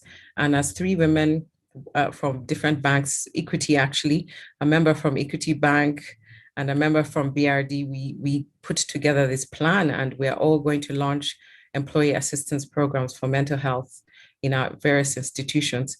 So those are the things I'd like to really share about the leadership lessons I've learned so far. Thank you. Thank you so much, Bella and team. Fantastic, well done. 20 minutes to read, take 20 minutes to read in every day. Be responsive to genuine feedback from your peers, and be vulnerable. Thank you so much, Lena, for your words of wisdom. And next, I'd like to ask Luke Ombara, what struck you the most when you went through the applications for the awards and when you reviewed the profiles of the finalists, if you could share. Okay, thank you. Once again, I also join in congratulating the worthy winners and also the finalists.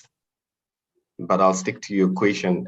Looking at all the CVs, not just the top 10, I was really struck by the diversity in professional skills and specialization, because it was the financial sector, and you'd have expected perhaps a lot of the applications would come from banking.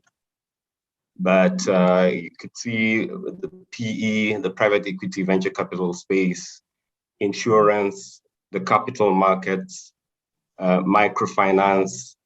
And what struck me more was the complexity of the transactions that our ladies had really undertaken. Because if you're looking at the really complex corporate transactions, mergers and acquisitions, takeovers, cross-border transactions, trade sales, buyouts, actuarial services, name it, and just the level of professionalism, and just to appreciate that they were actually subject matter experts. in this field was really breathtaking for me and quite a revelation. Because as a matter of fact, I also learned that there were so many in top leadership that perhaps I wasn't aware of. But just then the last point around the same, which I also found quite fascinating, was the outcome-based approach to performance. And I think Gail has alluded to it when I was obviously exposed as a man of focusing on problems.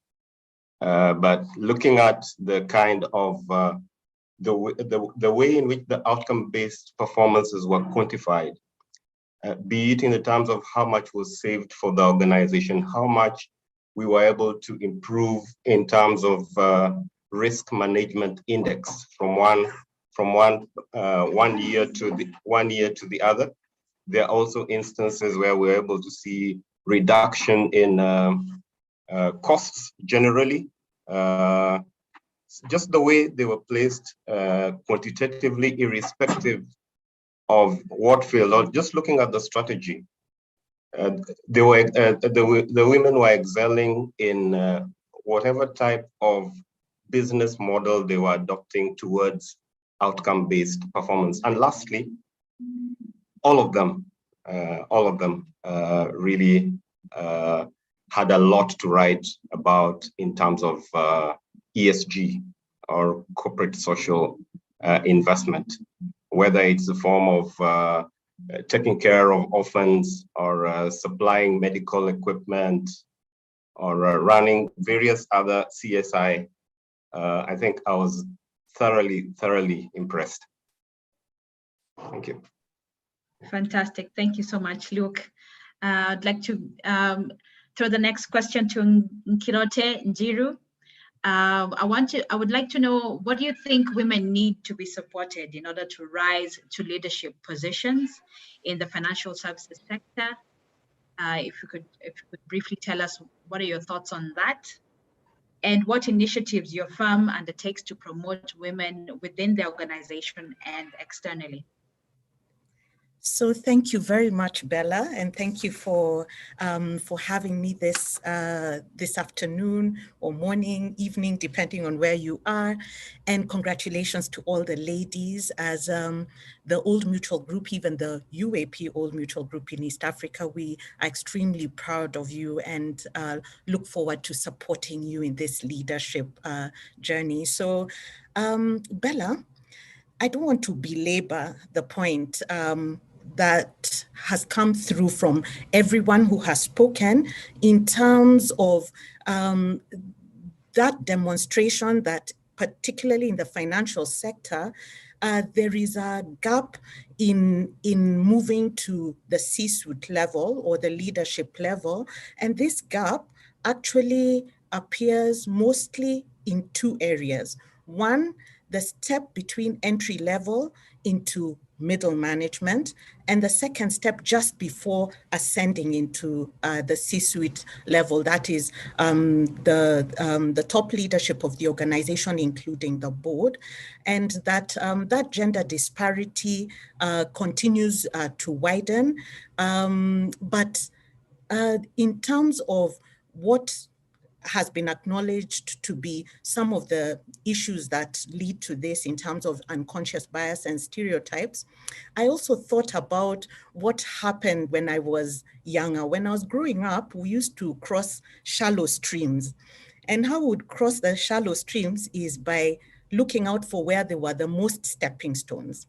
When you're younger, you want to look out for the stepping stones that are bigger and closer together so that you cross safely without getting wet, stepping into the water.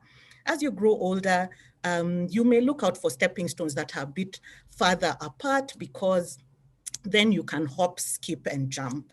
And when we look at that in terms of even supporting women to rise in leadership in the financial sector, at the entry level, there seems to be a significant experience and exposure gap for women at entry level roles. This is exposing them to the same projects and work streams that perhaps their male counterparts would be exposed to, that challenge their thinking, as well as expose them to wider networks of colleagues and leadership, to provide them a window into leadership dynamics.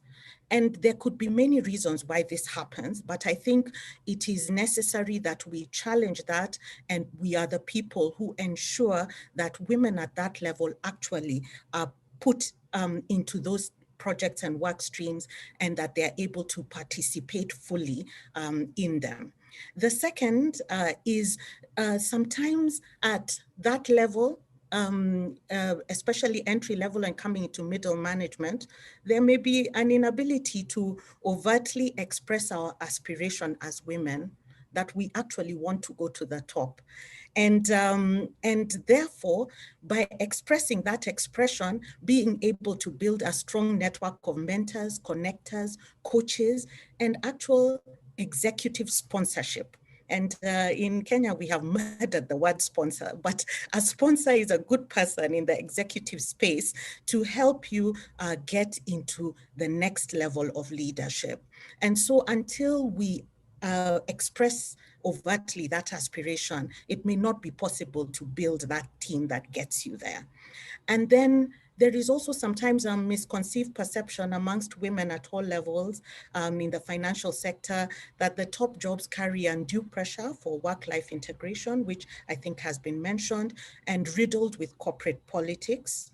And sometimes also a belief, which I think I fell into until some good, strong mentors, including Catherine Musakali here and Mary and others, disabused me of, that strong technical performance is the greatest determinant for that promotion, for that recognition, or for that advancement of your career into leadership, thereby losing that opportunity to go from the deep technical expertise to gaining the leadership capabilities and capacity, the smarts, which Gail mentioned, which are needed to advance to that leadership level you want to go to. Of course, these perceptions are also compounded by fewer role models in the financial services industry at the board and C-suite level than we would wish to have, because as you see, you believe that you can do. And yet there are the women who are there, including the 10 we are celebrating today, are so passionate about seeing other women cross safely, step safely on those stepping stones to the next leadership positions. So in my view, we need to actually be more intentional as women in the financial services industry, those particularly who are in leadership, be purposeful to eliminate those barriers and to promote the inclusivity that is needed. As the UAPO Mutual Group, we have undertaken quite a number of initiatives to promote diversity and inclusivity. One is actually how we identify our talent and how we retain them in the organization, including learning opportunities and development opportunities in leadership, which speak to that work-life integration. We have learning sprints. We have an online platform with more than 800 programs that one can choose from in order to learn something.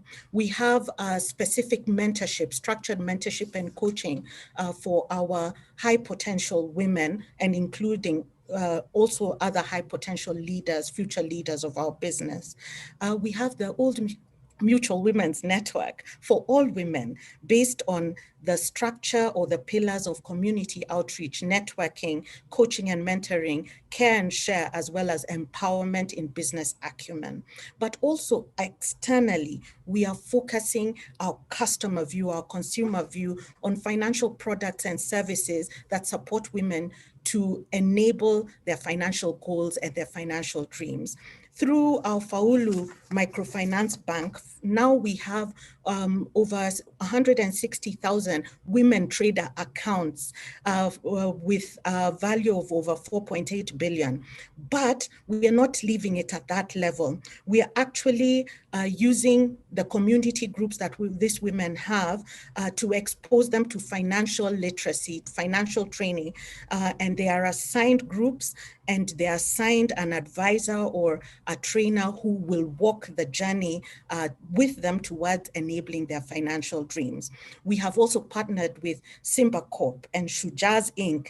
In Kenya to provide financial education and skills development to youth in Kenya, including entrepreneurs.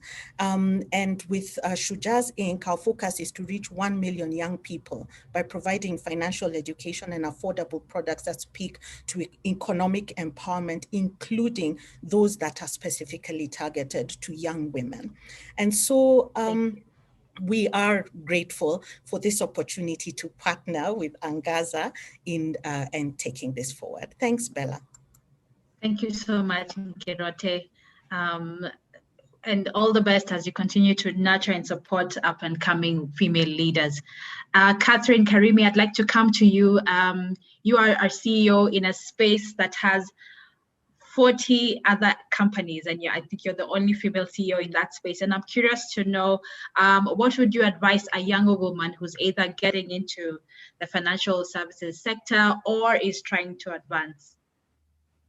Thank you, Bella, and thank you, judges. Also, I take this opportunity to say thank you for the honor and this award, and I congratulate the other finalists, lady finalists. Congratulations to all of you.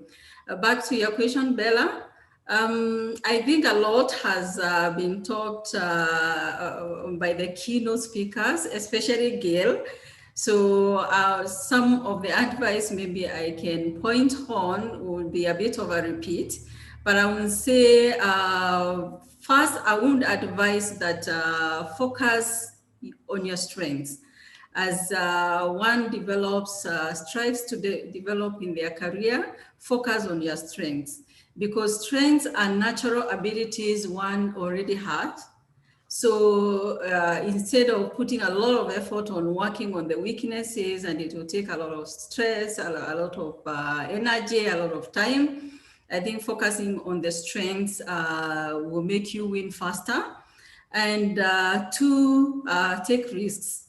I like what Gail said about taking small risks, but do not fear to take the risk. Go for it, raise your hand. That's the only way you can be able to get yourself a seat on the table. So I would encourage us to do that. And also, as one tries to take the risks, keep developing yourself, because that is the only way you can equip yourself to feel more confident and more skilled, even to take up those responsibilities, higher responsibilities. And that development will go a long way. It's a continuous development. And also find mentors, yeah. This has been said even by Nkirote. Find mentors along the way, because mentors come in different forms, in small ways or in big ways. It doesn't have to be the very big project or big way of developing oneself, but even in smaller ways along the way, even asking for opinions, asking for guidance in small ways is also a form of mentorship.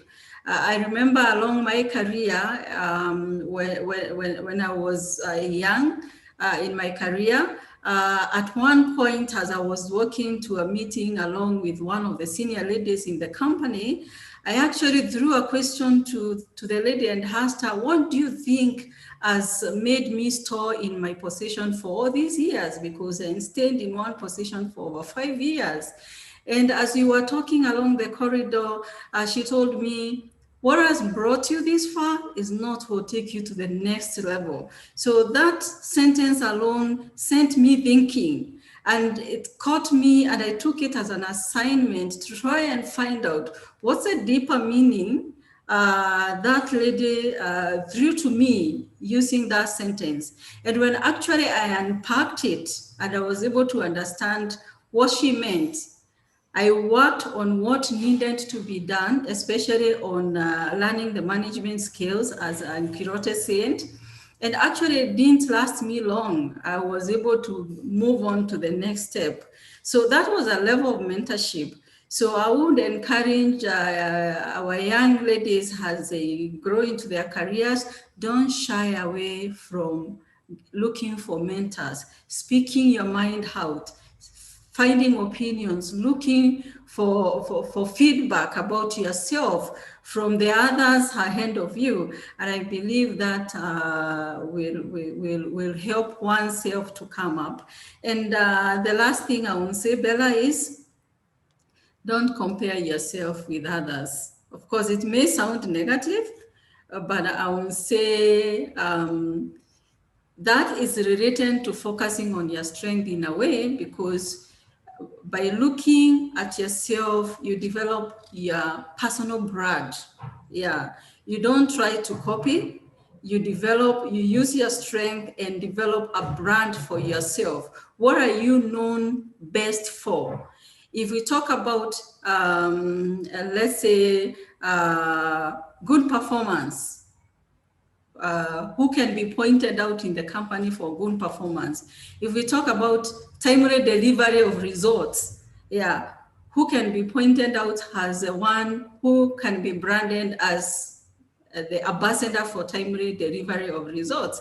So look for the niche which is within you and develop a brand for yourself. And brand keep evolving, because change, as Mary mentioned earlier, we have to adapt to change. So the same way one has to keep developing their brand as times develop, as business develop, so we have to keep developing our brand. So that's my short advice to our upcoming leaders. Thank you. Fantastic. Thank you so much, Catherine Karimi. And big takeout from what you've just said is focus on your strengths. It will make you win faster, and don't compare yourself to others. Thank you so much, dear panelists, for your words of wisdom and for making time to just share with us freely. I'd like to hand over to Nuru or Eric. Thank you. Hi, thanks so much. Thanks so much, Bella. Just following the conversation, and it was really wonderful. Really, at this point, we want to recognize our top 10 ladies. We have 9 out of the 10 with us here today. So if we could ask our top 10 to please turn on their cameras. Wow, look at Judith looking so amazing. Judith, please wave. Pooja, you look amazing. Rosemary, you look amazing. Thank you, Joanita, we see you. Congratulations, we heard you got promoted to the Ministry of Finance in Uganda. Well done, you're certainly a woman to watch. Well done, you've gone from South Sudan to Uganda. You're just, let's unmute you. We need to unmute you. Sorry, here, let's unmute you. Go on. Yes. Thank you, thank you, thank you. It's a pleasure to be here. Obviously, Angaza has given me the inspiration and boost, and I'm currently with my new placement in the Office of the Prime Minister as the expert finance. I'm starting to think global. I'm so excited about this, and I'm very grateful. I think I'm the best beneficiary for all this, and I'm looking forward to really push it forward. I think I'm the best beneficiary. Thank you very much. And congratulations on your recent appointment. Elizabeth Wasuna, you look amazing. Thank you. Millicent, also we hear you got promoted within African Development Bank. Tell us about your new role. Thanks. I work at the African Development Bank as the advisor to the President on women empowerment and affirmative finance. And at the time of this nomination, I was a technical expert on the design of a women finance program called AFAWA, Affirmative Finance Action for women in Africa. Thank you. Well done. And Pooja, you launched your company. Was it last week or this week? Our official media launch is this week on Thursday. A big week for me, yes. Well done. Tell us very quickly what your company is. For those of us who are aspiring to be in fintech space. Entrepreneurs. Yeah, so this is my second startup that I'm co-founder of. We have an insurance consulting firm. This is now the first insurance digital platform, which is available on both iOS and Android. In all of East Africa, this is the first platform, which will have multiple providers. We have APA, so Catherine, we have you on board on our platform. And we're hoping to onboard more companies as time goes by. Fantastic. So for all the banks that provide bank assurance, they need to get in touch with Pooja. Judith, yes. You helped KCB become the first bank in Kenya to be accredited with the Global Climate Fund, which is a feat. And you've been able to help KCB being a more sustainable and green bank. So congratulations. You want to share a word? Yes, so I'd just like to say, yes, it was a big feat. And of course, there's still more to be done as we walk in the journey of green financing. And so we are hoping to do much more and to be able also to increase our lending and also share some of the learnings that we have done in the industry so that then we can be able to build that portfolio even as a country. Thank Fantastic. you. Congratulations. Rosemary, congratulations to you. What was so striking about your application is the work you're doing around ESG within the fund management space. Could you tell us about how you've been able to break ground there? Yeah, thank you so much, Nuru. I hope you can hear me. Yes. I just want first to start with a quick correction about something that Luke said, and he was equating CSR and CSI with ESG. I think there's a difference there. ESG really goes to the heart of the business. And what we've been able to do is use it as a risk assessment method for businesses to look at the non-financial risk areas, which a lot of businesses have tended not to look at. And one simple example that I use is if your entire factory burns down, then there's no numbers you're talking about. So we're looking at health and safety, we're looking at labor issues, we're looking at governance, we're looking at the community impact. So it is a much broader, much wider element of what people have become accustomed to around CSR and CSI. So what we do is we work with companies, we go in, we look at these areas, we help them improve on these areas, and we make them investor ready, so to speak, because many investors are now looking at the area of ESG, and a lot of the bankers here will tell us, before they give you a loan, they are now looking at ESG aspects of your businesses. So it is not a, by the way, it is actually core to the businesses that we are doing now. Fantastic, congratulations. Elizabeth Wasuna, you're one of the stars at APSA, driving the small business and business banking practice. Congratulations. You're also recently recognized in another forum. You want to tell us about that? Thank you very much, Nuru. And I'm really privileged to be among such awesome women. I mean, as I listen to the stories and the words of advice, I'm wondering, what am I doing in the middle of all this? But, you know, this is part of the journey for women, just to learn how to step up, to acknowledge the things that you do and move forward. So the other group is a women group as well. And it was just about, women that were able to step up in this tough environment around how do they show up, how do you support other women? What do you do to be able to, really encourage and walk the journey, not just talk about it, but walk the journey with other women. So the group is really, is run by Patricia Okello, who I know a lot of you may know. And she has been awesome in just being able to support women. So I was also really honored to be in that group of women, just being acknowledged for the work that I do as far as SMEs and especially for women in the bank and outside as well.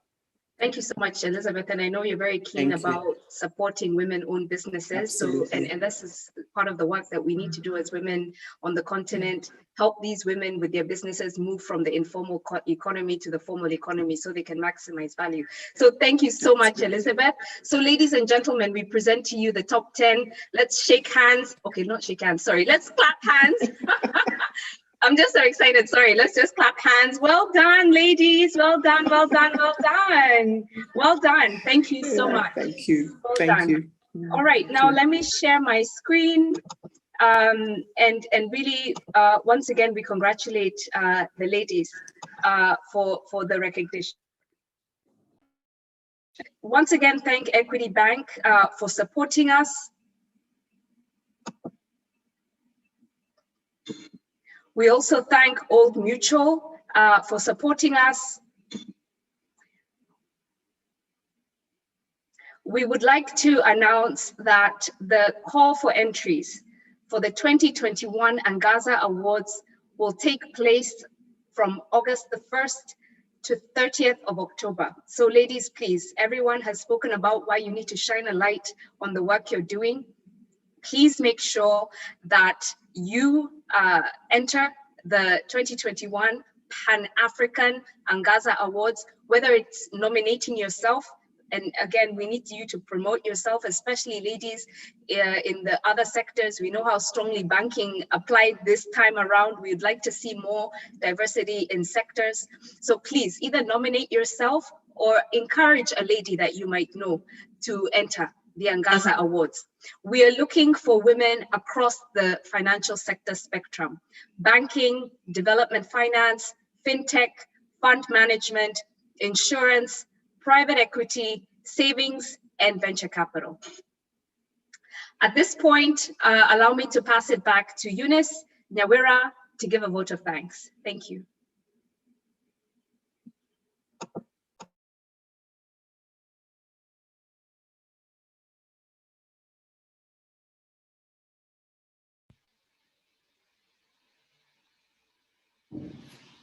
Sorry, I'm trying to put my video on. Yes, there. So thank you so much, everyone. Thank you so much. I would want to thank all the people who have been able to attend the program today. I would like to sincerely thank our title sponsors, Equity Bank. I would like also to thank our other sponsors, Old Mutual Group, for agreeing to be part of this program and to sponsor us and to be able to run this program as it is. My sincere thanks go to all our partners who have enabled Angaza Awards to run right from the start. I would like to thank Digital Bankers Africa, who highlighted the achievement of all the 10 ladies who you've just met. I would like also to thank the East Africa Venture Capital Association, New Faces, New Voices, the Grasa Machel Trust, Women in Board Network, and the Kenya Bankers Association. Also, much gratitude goes out to the Angaza Awards Secretariat, as well as the judges who had mentioned much earlier at the beginning of the program. Also, special thanks goes to Christine and Kirote, who was our graphics marvel, who has enabled all these beautiful visual and graphics to come up together very beautifully. Finally, I would like to thank all the attendees who have been able to spare their time. We had targeted to do a 1 hour and a half, but I think it was very good that we all spent almost 2 hours on the platform and on the forum. We thank you for sparing your time, your evening, your extra 30 minutes after work to be able to accompany us and to be able to celebrate our ladies, the top 10 ladies in the banking and finance sector. Thank you so much. Thank you so much, Nyawira. And really, the point is now we need the 2021 call for entries to open, and we invite you all to help us spread the news and get some entries in from across Africa. Congratulations to the top 10, and let's see you all soon. Bye. Bye.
much.